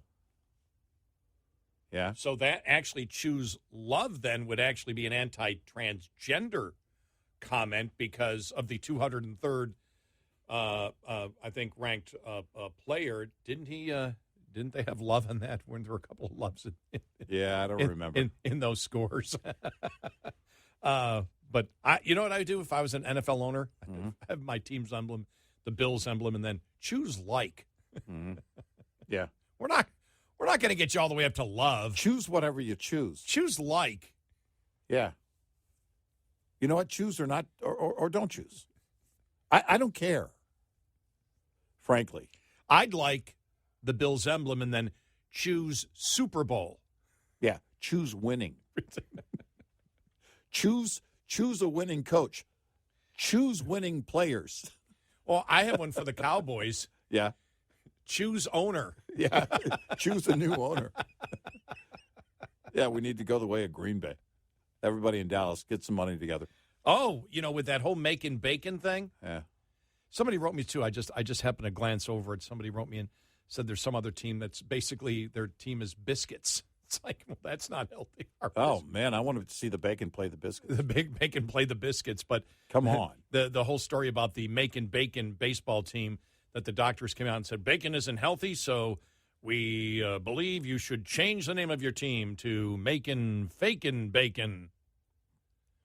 And you encourage plant-based bacon. Are the Packers next? Oh, yeah. Are the Packers Right. next? Right. Time to get rid of the Packer names. Mm-hmm. Sure. And then the thing is, with my bills, seriously, with inflation, Mm-hmm. I don't know. Inflation and bills, I don't know. That's not really a... Yeah. And the New York Jets, we don't have to go because of climate change. Yeah, of course. No, I say keep the bacon. Keep the bacon. Yeah, so they're still going to have Pride nights and other theme nights, including military appreciation. And, Okay. they have found a cause. Now, this cause probably everyone would be in agreement with. They're going to continue with Hockey Fights Cancer. You're pretty safe there. Yeah. You're pretty safe. Well, I don't know. We at Red Eye Radio, we're sort of pro-cancer. Yeah. Why is everybody against cancer? Why the cancer hate? Yeah. I've seen those shirts. It says F cancer. Why? Why so aggressive toward cancer? I mean, It's discrimination against those cells. yeah. They don't want to be that way.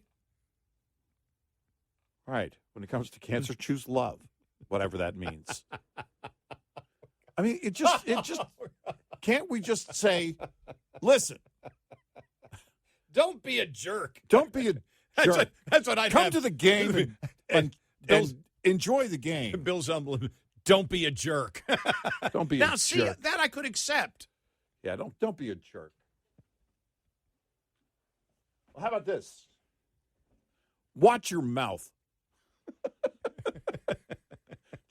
just throw it out there. What can't apply to us. Yeah, we'd like to introduce our new slogan for our team, the Buffalo Bills.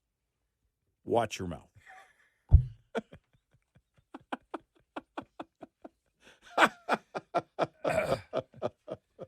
Well, they should have had that back in the 90s when they had the bickering Bills. They were going back to that. Right. Before they went on their Super Bowl run, everybody was yelling at each other back Right. then. Yeah. Yeah. How about just we play football? Come out to the game. Buy a Did you jersey. see the new Bud Light ad? Yeah. They're really trying really hard, aren't they? The bumbling, stumbling hicks. Yeah. It's like these people having party and falling over and just doing everything. And it's like, guys, you're trying too hard. Yeah. Yeah. You don't. The You know. stumbling, bumbling hicks ad. I mean, the only thing you can do now is just show someone pouring beer into a mug or something, the bottle or the can, whatever, sweating, and ice cold. Drink Bud Light and then leave it. Just leave it. Just leave it. It's beer. It will do the rest on its own, maybe, one day. Remember the Bud Light controversy? Or hey, remember Bud Light? Sort of like I tell my story about my father having the case of Ballantine beer in his the 24 to a case. He had it for 12 years because he pulled out 2 a year. Yeah. For, himself and then Mr. Duncan, because Mr. Duncan would bring over when they'd start cutting the lawn. Right. And they're cutting the lawn, doing that stuff. And so beginning of the year, he'd bring over my dad, bring up my dad a beer out. And so my father figured he had to reciprocate. So sometime during the summer, my father would say, okay, grab 2 beers down there and put it in the refrigerator. That thing. But that one case sat down there for over a decade. Does beer go bad after 10 years? Yeah, there actually is a Best Buy date on beer. I don't know if there was bad. Was there in the 60s? Maybe not. Maybe not. So I don't know. I don't think Ballantine is around anymore. Unless your dad still has a couple. There might be a couple left. Oh, did you see what the Attorney General of Minnesota, since we're on this topic, basically told Target? Yeah. That you have you've got a responsibility to the LGBTQ. No, they don't. Make sure you, and I'm just like, wow, but that's coming from the Attorney General. Right. Which is an implied threat. It's an implied threat. Yeah. We'll come after you because we'll see you as, if you're not going to do this now, we'll see you as discriminating, violating the rights of a group of people, and we'll come after you. Here it is. That's the implied. Minnesota AG Keith Ellison, who is as radical as you can get, warns Target about their obligations to the LGBTQ community. He wrote a letter to Target warning that their decision to pull Pride merchandise from certain stores encourages bullying and will embolden hateful methods. Ellison co-led an open letter of 15 attorney generals expressing their concern over Target pulling products in response to consumer outrage, and they said they could use civil rights laws against the corporate giant. You knew that was coming. I mean, I'm not surprised by that at all. Yeah. Liberal states. Right. We'll come after you. That you have to sell. Look, if you if must be a champion. But if they want to compel speech, why can't they compel what you sell? Well, that's their point of view. Well, that is the next logical step, as we've been talking about. You control the speech, then you control the behavior. Well, now they're just going to basically ramp it up and control all of it with the implied threat from an attorney general. Sorry, you can't force them to sell anything. Let's see if a lawsuit comes from that. If the AG wants to make a name, that's one thing, but that will get to the Supreme Court fairly quickly. So the new Bud Light ad ridiculed up and down social media. Here's a headline, quote, they're trying so hard. The ad was chock full of images of Americans attempting to camp, suntan, and grill, all while facing the blazing heat and other outdoor inconveniences that can come during the summer months, of course. Each person depicted in the ad found themselves popping open a can of Bud Light and finding relaxation and satisfaction. But the thing that they don't describe in that is the fact of the bumbling, stumbling people. They can't do anything right. Right. They can't tap the keg right. They can't sit in. They can't lay down right. They can't. I mean, they can't. Nothing they do is right. I mean, everybody is bumbling and stumbling as if they're a bunch of hicks. Right. As I told you, the only worst ad they could have put out right now, because the ad would have been fine in any other time in history. Yeah, they could have put that out. Nobody would have even mentioned, but it's the context of everything that has happened and the whole frat boy thing. And as I told you, the only worse ad they could have put out was an ad basically recreating the Animal House toga party at Delta House, and everybody's holding a Bud Light. Yeah, right. No, that's exactly it. That's it. It's just like what that marketing person said. Bunch of frat boys. Well, here you have it in the ad. 866-90 Red Eye. We'll be right back with more Red Eye Radio with Eric Harley and Gary McNamara.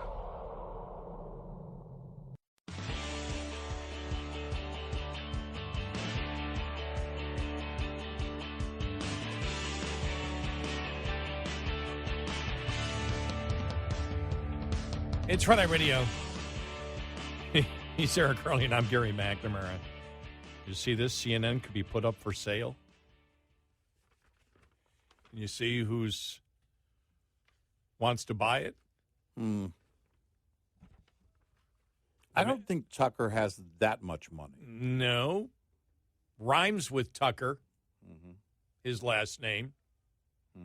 Recently fired from CNN. It's not Chris Tucker, so No. it would have to be Jeffrey Zucker. Yes. Zucker likely to make a bid to buy it back after getting fired. And I'm all in agreement for it. Sure. Bring back everybody again. It's material for us. Well, I mean, It's material for the show. when's the last time we used anything usable by anybody, any of their anchors? It had to have been Don Lemon. Yeah, Jake Tapper said something in the last month that we hit. Don Lemon was... But actually, Tapper was making a point against the liberal media in that cut. Oh, that's why we used him? Yeah. Oh, we can't. Well, that's unacceptable. Yeah, that's not, we can't do that's that. not what we're looking for. No. No. I'm not looking for affirmation from CNN. No.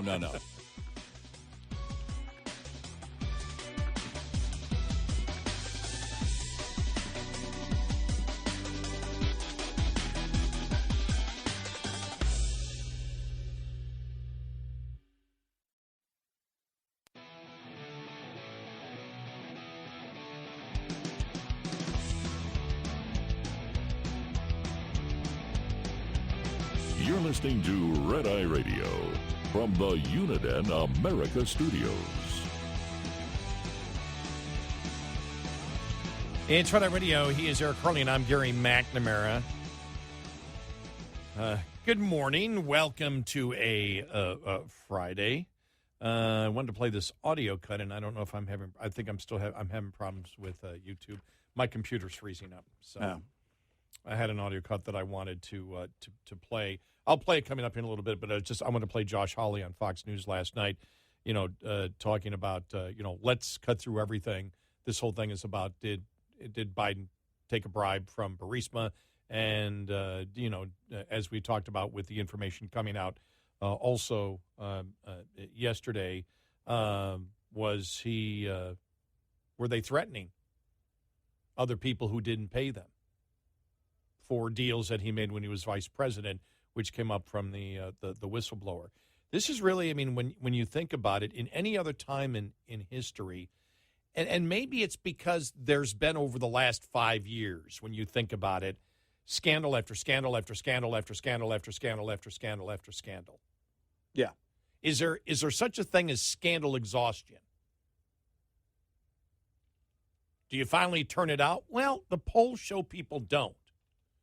They're still concerned about it. When you look at the polls that we had related to you earlier this week. I would think that, look, if you're looking at it from our eyes, there's a lot to take in. There's a ton to take in going back to the beginning of the Russian hoax. Now, there's a ton of stuff even before that. But if you just go back to 2015 and 2016 and the Russian hoax, it's a lot to take in. But most people aren't taking all of that in.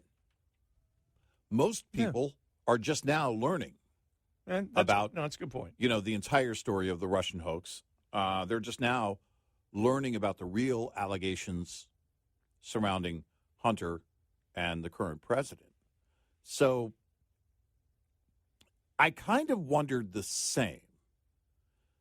Back when we were talking about during the Obama years, I came up with this theory that, they're lying so much because it will just it will render the word liar from the mouths of the GOP over and over again.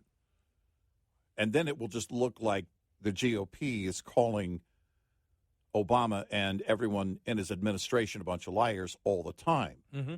Well, but if it's accurate and they're lying all the time, it applies. But is that the tactic? And then you think about somebody who's lied for decades, like a Joe Biden. I don't know that he's capable of telling the truth. I don't think that he can, in any given story, I'm convinced he's not capable of sticking to the truth. That he will embellish, that he will lie to some extent on anything and everything. And now you look at it, so if you apply those, your question and my thoughts about what's going on right now, the difference would be the evidence.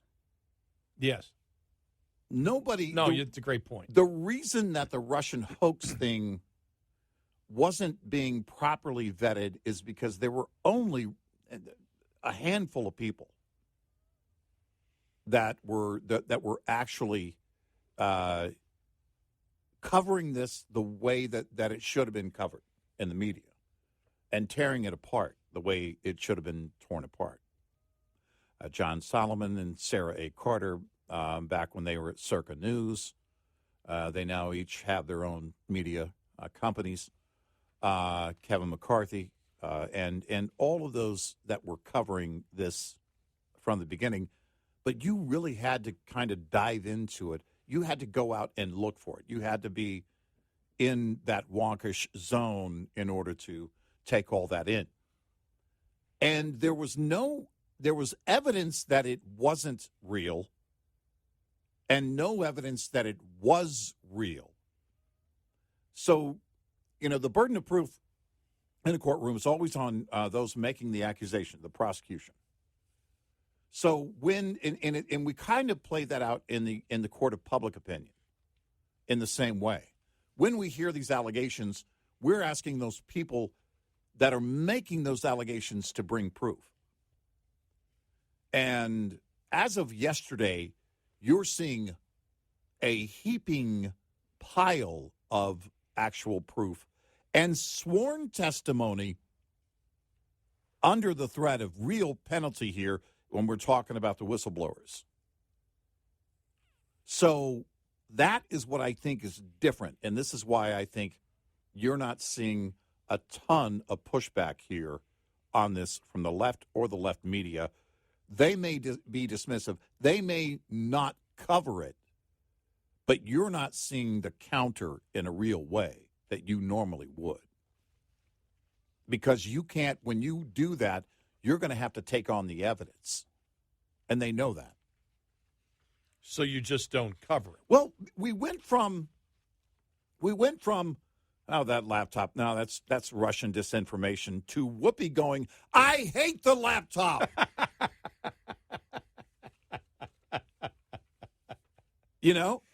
I wish it would just go away. I wish it would just. I'm sure you do. Hunter would agree. Joe would agree. No one is making the case that it's not Hunter's laptop. It is known now and has been proven. We've always said that the truth, it can often take a while for the truth to see daylight. But see, the truth, in order to be seen, needs more and more exposure, no doubt. But lies, in order to live on, they need people, Adam Schiff, to repeat them over and over to live on. The truth will always be the truth. A lie only lives as long as people are telling it. And that's the difference. And the evidence is the proof. The testimony by all of the people involved, but especially the whistleblowers, again, under threat of perjury and also lying to the FBI, which is against the law. Mm-hmm. And you can't You know, these are things that you can't tear down. You can't take them apart. You can't pick them apart if you're an activist in the newsroom at the Washington Post, New York Times, or any of the liberal media groups. You can't. You can't sit there and tear this stuff down. You know it's solid. So your only choice really is to just walk away from it. Just pretend, for now at least, it doesn't exist. But I think that can only last for so long. Because you have to ask yourself, look, the majority of the party, of the Democratic Party, don't want Biden to be the guy. If he has taken a bribe, isn't this the time? Wouldn't you like to get everything behind you, usher in your new nominee, your new candidates, build your primary before it all falls down and implodes in the summer of 24? I mean, my thought is you would want to do it because you don't want a compromised president in the White House. That would be my reason. That time is of the essence right now. This is a very critical and urgent situation that needs to be vetted on every single level properly. And if it is found to be true, then this president can no longer be president. It's that simple. Here's the Wall Street Journal. One thing for readers to look for on Friday is what and where they read about Thursday's testimony by a pair of Internal Revenue Service whistleblowers. Their claims under oath at a House Ways and Means hearing are newsworthy and politically explosive. We've heard enough whistleblower tales over the years to be skeptical about claims that can be exploited by partisans. That's true, right? Yeah. Which is one reason we've been cautious about reporting the secondhand accounts about the IRS investigators from House Republicans. We wanted to see specific claims from specific individuals, and Thursday we did. As Kimberly Strassel from the Wall Street Journal recounts some of the highlights of the testimony nearby, the details are shocking if true because they charge political interference and favorable prosecutorial treatment in the IRS probe of Hunter Biden. President Biden's son agreed to a deal this week to plead guilty to 2 minor counts of failing to make proper tax payments, but Agent Gary Shepley claims his IRS unit recommended more serious felony charges based partly on what he described as a scheme to hide payments from Burisma, the Ukrainian energy company that hired Hunter as a consultant and board member. Mr. Shapley claims that U.S. Attorney David Weiss was blocked from pursuing those charges, which the Justice Department denies. Mr. Shapley also recounts that his team obtained a July 30th, 2017 WhatsApp message from Hunter Biden to a Chinese businessman who was a member of the Communist Party. The testimony says Hunter wrote, quote, "I'm sitting here with my father. We would like to understand why the commitment has not been fulfilled. Tell the director I would like to resolve this now before it gets out of hand, and now means tonight. And Z, if I get a call or text from anyone involved in this other than you, Zhang, or the chairman, I will make certain that between the man sitting next to me, which is his father, and every person he knows, and my ability to forever hold a grudge that you will regret not following my direction, I am sitting here waiting for the call with my father." If this was true, then Hunter Biden was threatening a foreign business partner with retribution from Joe Biden, who was then the former American vice presidential candidate and potential future presidential candidate. There's much more in the hundreds of pages of testimonies. It's important to stress these are allegations, but the press won't help public understanding by ignoring them. The testimony is already rocketing around the internet, and Democrats counting on Mr. Biden in 2024 would be wise to pay attention. Right there. I mean, that's it right there. Yep. I mean, and the other thing is, and the editorial board of the Wall Street Journal knows how quiet the Democrats are extremely telling. Yeah, because we saw with Trump. Yeah.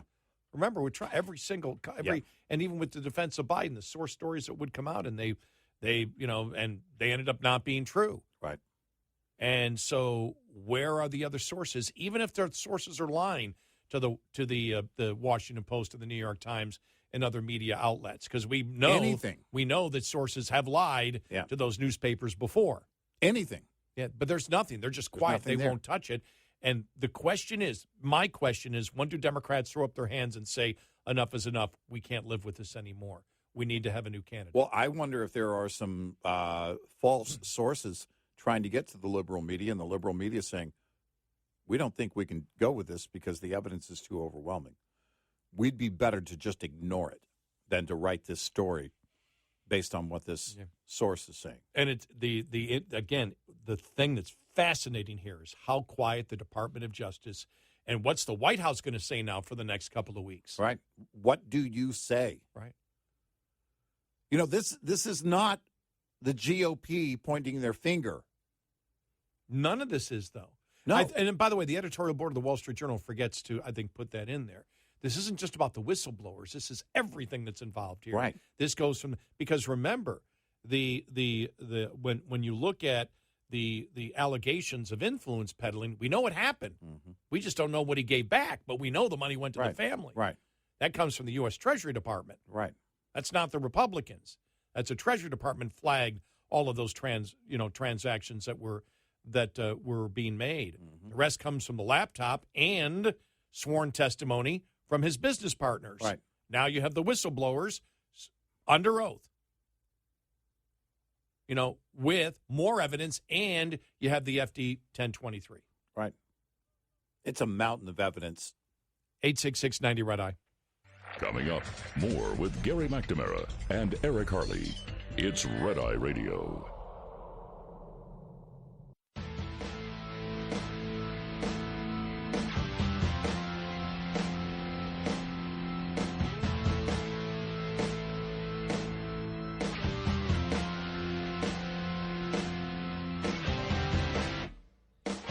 It's Red Eye Radio. He's Eric Harley, and I'm Gary McNamara. They were discussing electric vehicles and the future of the grid in Congress yesterday. We'll get that. Also looking at this headline, at Ford, government is now job number one. Not quality is job number one. Uh-huh. The automaker gets $9.2 billion in low-cost loan from the federal government. What the hell's the federal government lending money to corporations for? Because nobody else will. Yeah. Well, because when you're not profitable because you're focused on EVs, then expect that to be the case. And by the way, this is part of the entire design. Well, we're not going to be able to do this. We're not going to be able to make a profit. Don't worry, we'll get a loan to you. And we still push the mandates. Well, the American people will pay for it, one way or the other.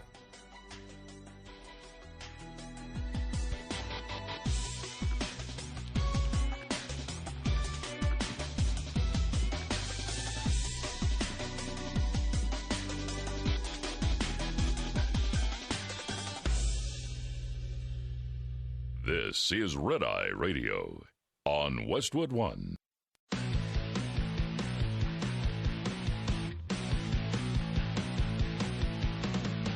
Now, it's Red Eye Radio. Gary McNamara and Eric Harley talk about everything from politics to social issues and news of the day. Whether you're up late or you're just starting your day, welcome to the show. From the Uniden America Studios, this is Red Eye Radio. And he is Eric Harley, and I'm Gary McNamara, 866-90 Red Eye. Good morning. Thank you for being here. All right, EVs, the House Energy Committee talking about it yesterday. We'll get to some of the comments that were made there. But on the day that Congress was talking about EVs and talking about the fact that, the number of dealerships that have gone out of business, one congressman in Georgia talking about 300 Cadillac dealers closing since this all happened, talking about the fact, and this is the audio we'll get to in a little bit, representative from Michigan talking about grid stability. We can't do this. We don't have the electricity to do this to begin with. And then also talking about market forces. People should be able to buy the car that they wish to buy in the United States. Yeah, right. But where's this all going with government support? Editorial from Wall Street Journal, at Ford, Government is now job one. On Thursday, the Energy Department awarded Ford a $9.2 billion loan for 3 battery plants in the South, which ranks as the biggest investment in the loan program's nearly 20-year history. This is the same program, the same shop that under Obama doled out billions to Solyndra, Fisker Automotive, and A123 Systems, among the other green businesses that went bust. Ford is not in financial danger now, but its EV investments are squeezing profits and forcing layoffs. The automaker last year lost $3 billion on EV sales.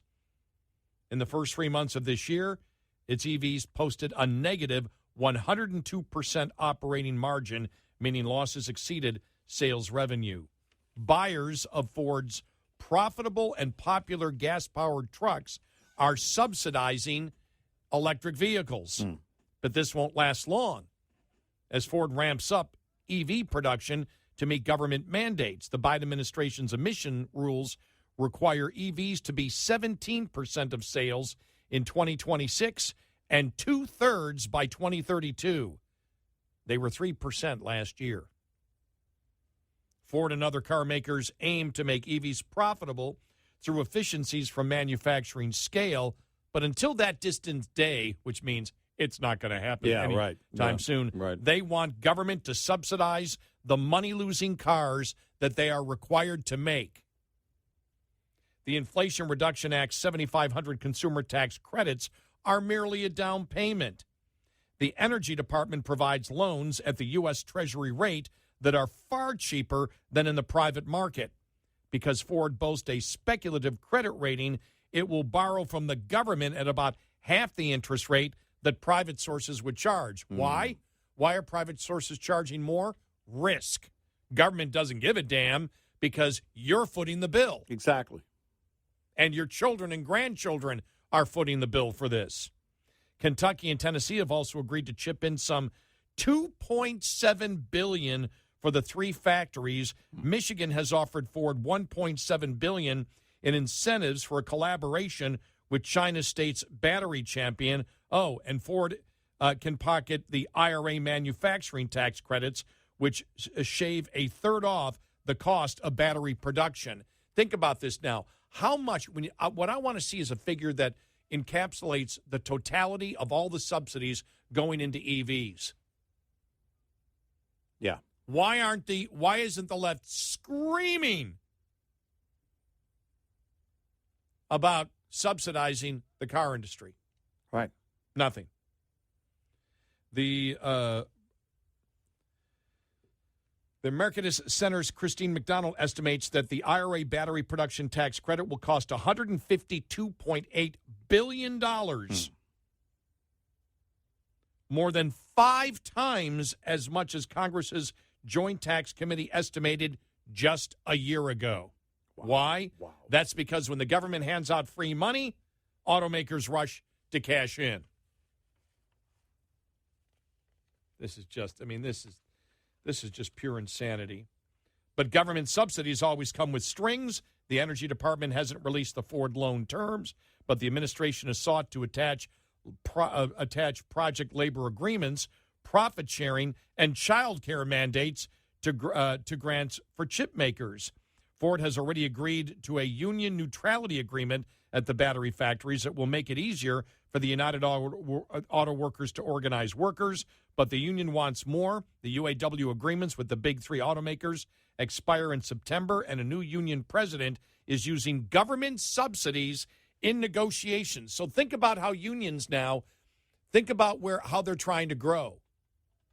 They're saying, we unions need to grow in companies that cannot make a profit on their own, and you, the taxpayer, will be paying the extra fees and the union salaries, not the company, because they're making excessive profits. Right. Pure insanity. And by the way, I just thought about this yesterday. That's the party. The no insanity party. That's the third party. That's what it should be. Yeah, we're not crazy. Not no labels, not forward. The we're not crazy party. Yeah. I like that better. We're not crazy. That's better. The We're Not Crazy Party, because this is crazy. This is as crazy as what we told you about a couple of weeks ago when it came out that because the federal government has all these subsidies for solar and wind, and now many more subsidies for solar and wind because of the Inflation Reduction Act that will do the exact opposite. But again, that's what we know Democrats do. The Inflation Reduction Act, because of all the government spending and borrowing, will actually increase inflation. But we know if secure means non-secure, if racism means anti-racism and anti-racism means racism, if everything is posterior backwards, well, just understand that you, the taxpayer, ends up footing the bill. Yep. The federal government is pouring billions into electric vehicle transition with no strings attached and no commitment to workers, the union leader told his members on May 2nd. He is threatening to withhold a union's endorsement unless Mr. Biden backs a just transition to EVs, which means having more taxpayer subsidies that will go to unions. The UAW is miffed that West Virginia Senator Joe Manchin nixed a bonus $4,500 tax credit for union-made EVs from the IRA, but the law increased the energy loan program to $400 billion, and larger loans reduce pressure on Ford to drive a harder bargain with the unions. We have more cash, so now we can do more with the union on your taxpayer dollars. Right. So unions now are not about taking the profits from the company, the excess profits from the company. Unions are now negotiating to take taxpayer dollars from you for a product that can't make a profit. Yeah. This is by design from the left. Yep. You force the mandate, and then the companies come back and say, well, we can't do this and make a profit. We'll give you a loan. Well, we're still not making a profit. We'll give you a bigger loan. Well, now we'll convert that loan into ownership because eventually you're not going to be able to pay back the loan because you're still going to be underwater. Right. And if we give you these loans, then you give some of these loans to the union to make it so they can make more pay on a product that we're forcing you to produce that cannot make a profit on its own and cannot compete in the marketplace. And I said, that's as insane as we talked about last week with the grid here in Texas with so much solar and wind subsidies coming in that people are taking the money. Okay, we're going to build them. We get the subsidies. You got the government's forcing people to buy the electricity. Right. But you got to subsidize it across the board. But it can't work when it gets hot. It can't work when it gets cold. It can't work when the sun isn't shining. And it can't work when the wind isn't blowing. But the federal government doesn't care about that. So the state of Texas said, well, we got to do something. We cannot be caught in a position like we were in February of 21 with Frizola when there were blackouts because we didn't have enough auxiliary power. We didn't have things set up right. So what we plan on doing, the Republicans said, I think it was 10 gas generation plants that would only run 10% of the time. They would be backups that could be put on instantly for when the wind doesn't blow and the sun doesn't shine and it's too hot or too cold or whatever.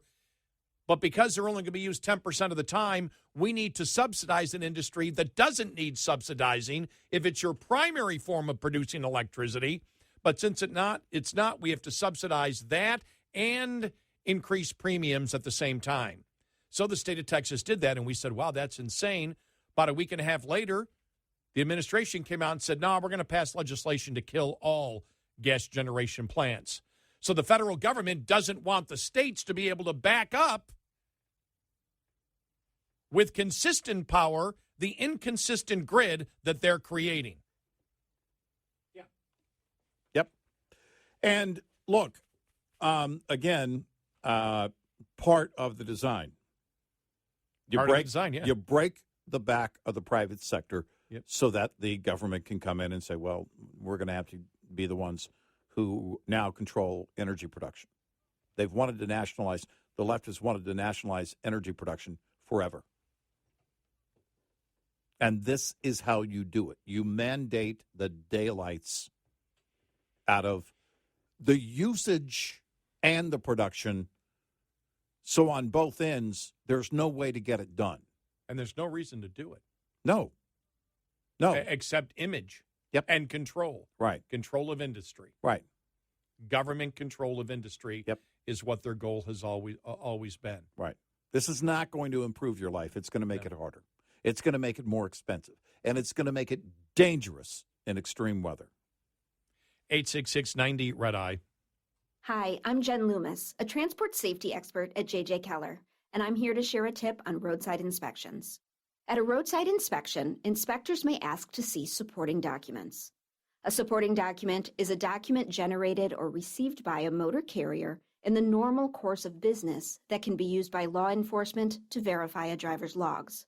These documents can include bills of lading, itineraries, schedules, or equivalent documents that indicate the origin and destination of each trip.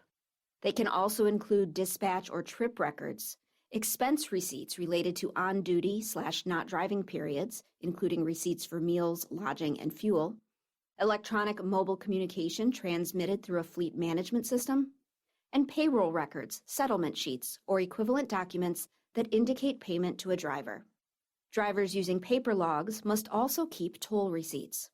Supporting documents must contain the driver's name, carrier-assigned identification number or vehicle unit number that can be linked to the driver, the date, the name of the nearest city, town, or village, and the time. This tip was brought to you by J.J. Keller & Associates. Visit us at jjkeller.com. Lines open for your calls. 866-90 Red Eye on Red Eye Radio.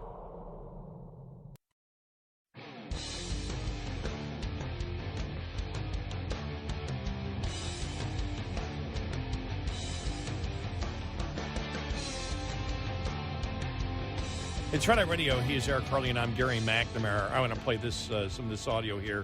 Representative Bob Latta from Ohio, Republican of Ohio, at the House Energy Committee, talking about EVs, the grid, and more.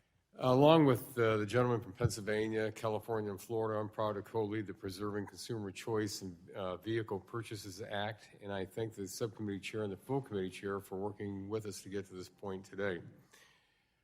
This legislation builds on the previous work that we did last fall, which included a letter with over 150 House members to President Biden advocating for the rights of our constituents to purchase whatever vehicles they so choose.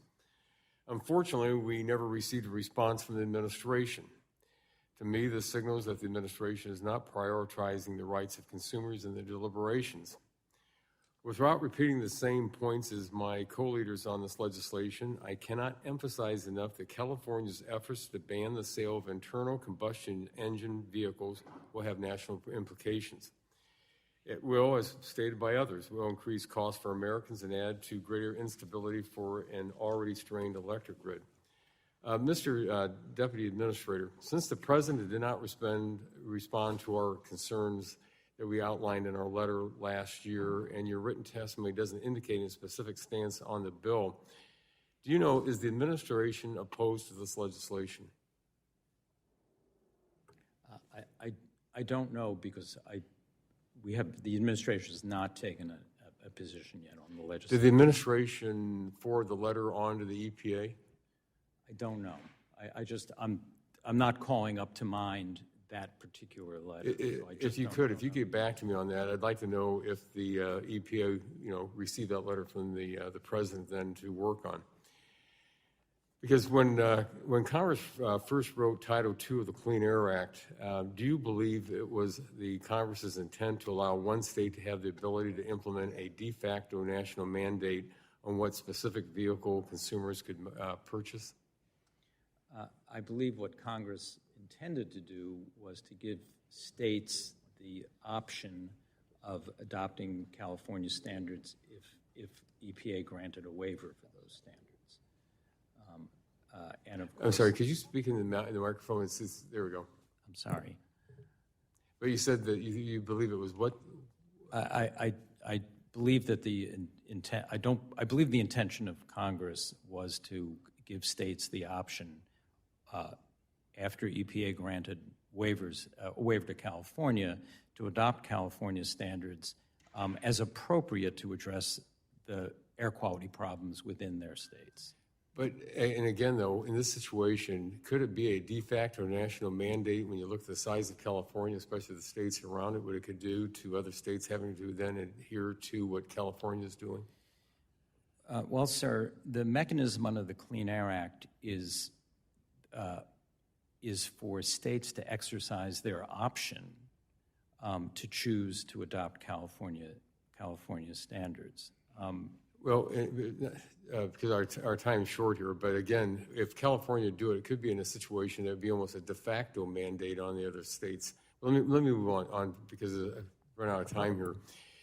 Again, as you've already heard, in order to move on to an all-EV fleet, which is what California wants to pose on the entire country, the U.S. Energy Information Administration has stated that the United States will need to generate at least 50% more electricity. Now, again, when EPA starts reviewing things, do you look at what EIA says is that we're going to have 50% more energy generation by that point in time? And because I know when I've talked to the electric co-op associations, they're saying that the amount is over 50%. So, and it has also been pointed out by other members, how much does EPA look at then that on generation alone? Do you look at the statistics out there that we could be having brownouts, blackouts across the country? And even last September, when the governor of California just recently said they wanted to go to this EV mandate, that almost following weekend they had a heat wave where everyone was supposed to turn up their air conditioners and then not plug in their cars. So how much does EPA look at on the energy production in this country that we'd have to have just to meet the requirements of having an EV fleet? Well, when we issued this proposal for this set of standards, we did do an analysis of the net increase in demand, and what we project for 2030 is that these standards would increase demand by 0.4%, and then go up to 4% in 2050. He's lying. Yeah. It's an absolute lie. Yeah. That's as bogus as it gets. That's an absolute lie from the EPA. Absolute lie. Well, I mean, they might have projected it. It's based on a lie. It is not accurate it's or not, true. It's not accurate. The EIA, which is the Energy Department, has said it, and the grid watchdogs have all said it too. We're not going to have enough. We're going to be short, and that's one thing the congressman didn't bring up. Not only are you going to need an increase, but we don't have the ability on solar and wind to get you to that increase. Exactly.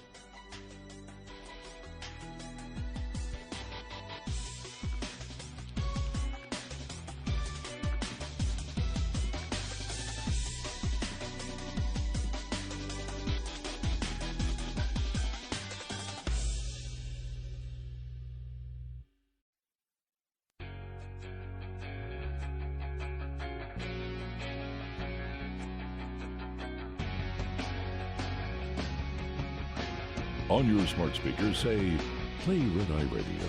And, if you're really nice, she might. Red Eye Radio. And he's Eric Harley, and I'm Gary McNamara. Been holding on to this audio cut for a while now, and I thought, hey, what the heck? It's a Friday. Let's play it, because it doesn't come from somebody here in the United States. It actually comes from a series of interviews. It's actually the interviews being done by John Anderson, former Prime Minister of Australia. I think it was back like 99 to 2005, whatever, on his program. And he's interviewing Melanie Phillips, who is a British journalist. And it's really fascinating because, you and I have talked about the fact for such a long time that part of the problem we're having when it comes to debate is that you can't agree.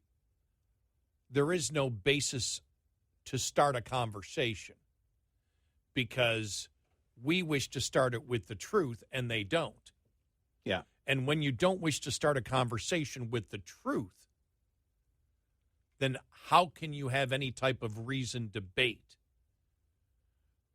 For example, if chromosomes mean nothing for biological sex,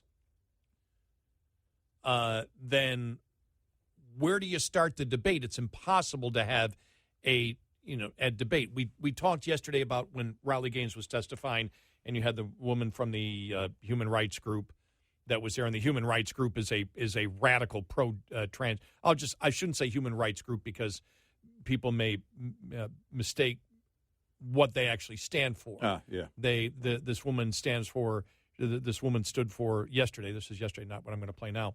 The just insane radical transgender movement, where none of it's based on truth at all. Right. Everything's based on feelings, not truth. It's like, well, how can I? And if you wish to deal with the truth, you're viewed as what? Transphobic. You're transphobic, and you're well, it's violence if you even ask a question. Right. You can't even ask a question without it being violence, which is, we just want to say what we want to say, and what we say is right. We don't have to prove it because we're about good and you're about bad. Mm-hmm. And he's interviewing this Melanie Phillips. I'm going to play it because it's just, she's saying the same thing, what we say, but she has a great British accent, which gives it much more credibility than anything that we could say. It sounds much smarter than anything we would ever say, ever. I need to develop a British accent. I can do one. I still don't sound this smart. That will be more credible. But no, really, it's just pure greatness. Here we go. Truth has become a right-wing concept. You cannot say it, because if you say it, you are considered right-wing. And to be right-wing is to be in league with the forces of evil. It is a Manichaean division between ideologies of one kind or another and those who don't subscribe to those ideologies. And the ideologies brook no dissent because they represent, in the minds of people who promote them, they represent goodness, brotherhood of man, progress, reason, education. And anyone who opposes them is against all good things. So they are not just wrong, they're not people to be argued with, they're people to be removed and silenced, because otherwise you're against all good things. So it's that division between good and evil. And unfortunately, if you stand up against an ideology like, so-called anti-racism, which basically says all white people are bad. Critical theory. Or critical theory. Or you stand up and say a woman is defined by her biology. So you're against transgender. So, as you know, there's no discussion. You are cancelled. You are removed. You have to be silenced. This dissent cannot be permitted. So we're in what a thinker of a previous age called cultural totalitarianism. No alternative is to be permitted. Now, first of all, that is an assault on individual freedom of expression and freedom, but it's also a complete repudiation of reason. Because if you say there is nothing that you can say that can dissent from my ideology, and you say you're bringing evidence to oppose me, well, that cannot be the case. If you're denying evidence and reality and thinking and engagement with an idea, then you're denying reason itself. And so the irony is that in an age of supposed reason, we're so rational that we've dispensed with religion. Only idiots have any kind of religious sense because it's not based on reason. That's the thinking. So we're so rational we've got rid of religion, and yet we are repudiating rationality completely. This is something that doesn't quite add up. So I would say that we are in a new age of unreason. That's what we're in, an age of unreason. That's what we've unleashed. And it's an irony because we've done it under the aegis of being rational. But in getting rid of religion, We have unleashed an age of unreason, and what follows from that is the erosion of freedom to think, freedom to speak, freedom to act, and a complete confusion about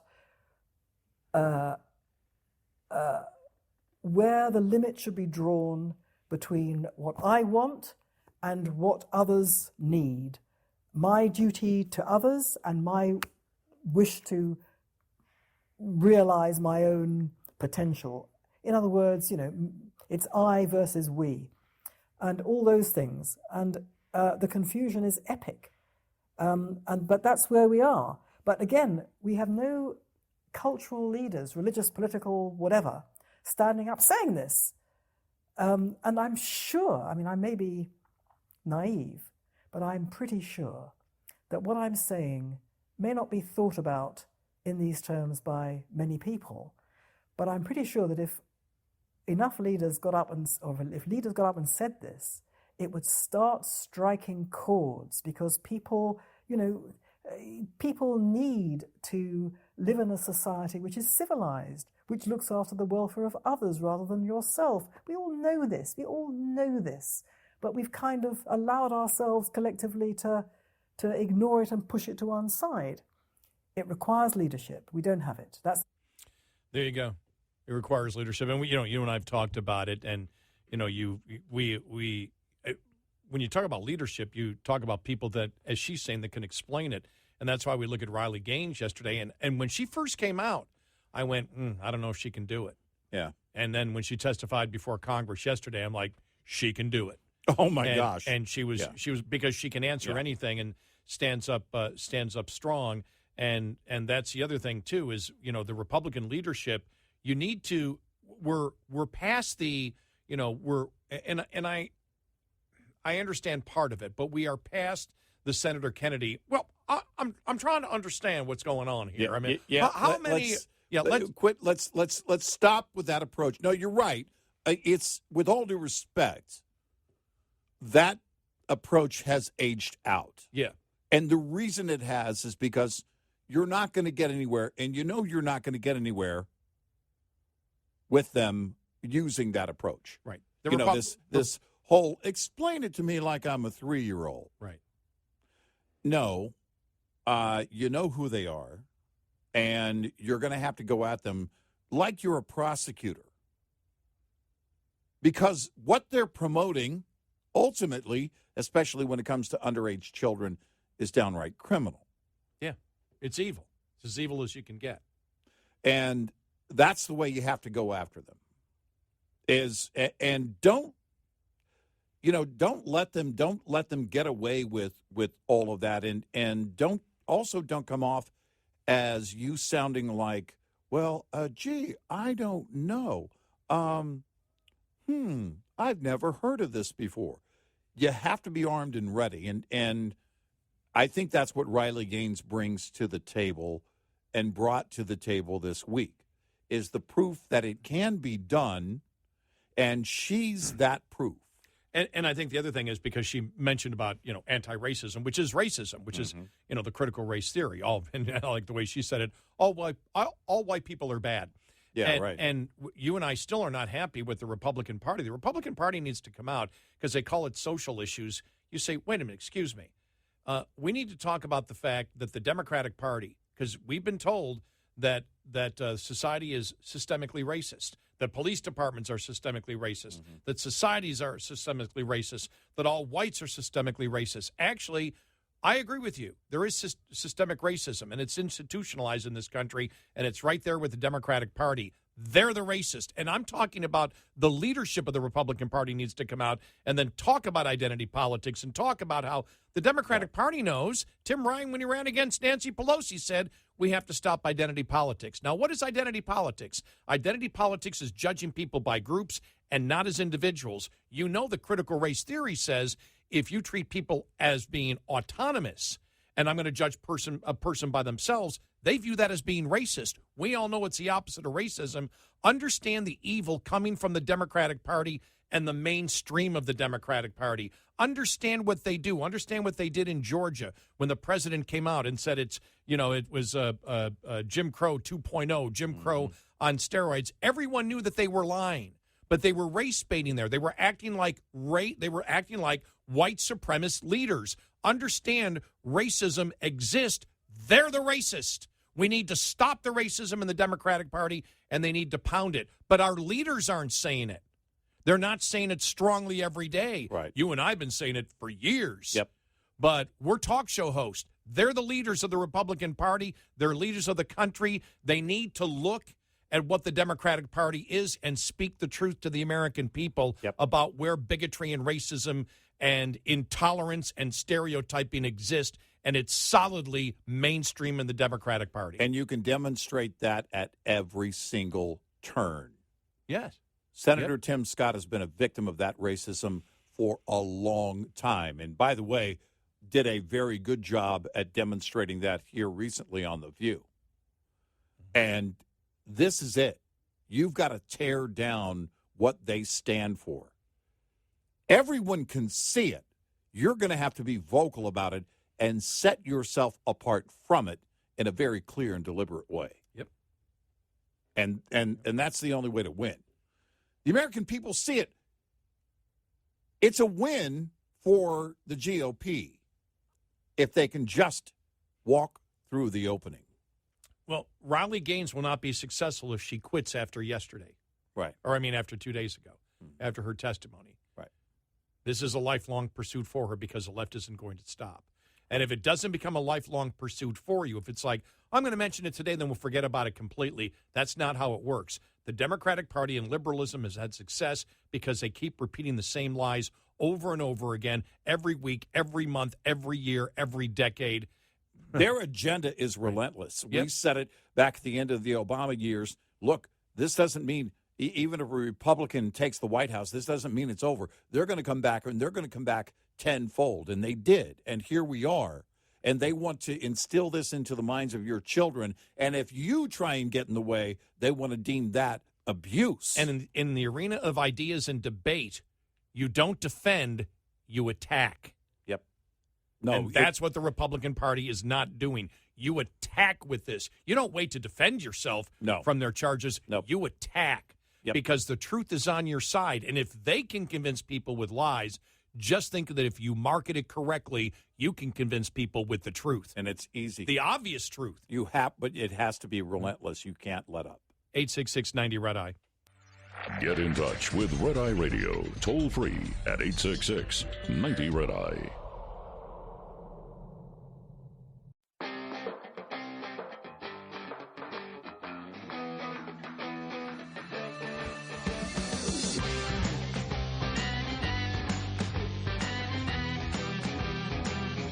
It's Red Eye Radio. He is Eric Harley, and I'm Gary McNamara. Yeah, so I like listening to that, the British author and journalist Melanie Phillips, and it's something that we've said in a different way. Where one of the things I was a talk show host in '89 when I began, and we used to actually talk. We actually used to debate the issues. You don't debate the issues anymore. Everything's fact checking. Yeah. That's really what it is. Yeah. You fact check, Sure. Well, that's not true. Well, that's not true. Yeah. Well, that's what it's become, and she's right. The truth now, if you say I believe in the truth, that means you're right wing, because the truth doesn't matter. The only thing that matters is if your goal is by their narrative and by their standard what they view as good. So Right. Yeah. truth doesn't matter. Good matters, and however you get to that good. That's why the journalists in the mainstream media don't care about the truth, because they're political activists. We believe in good, not truth. We're pushing good, not truth. So Right. it's something that we've recognized for the longest time, being in this business and doing what we do every day. Yeah, it has changed, but that's okay. Yeah. That's right. Continue telling the truth. Fight is still worthy. Yeah. Yes.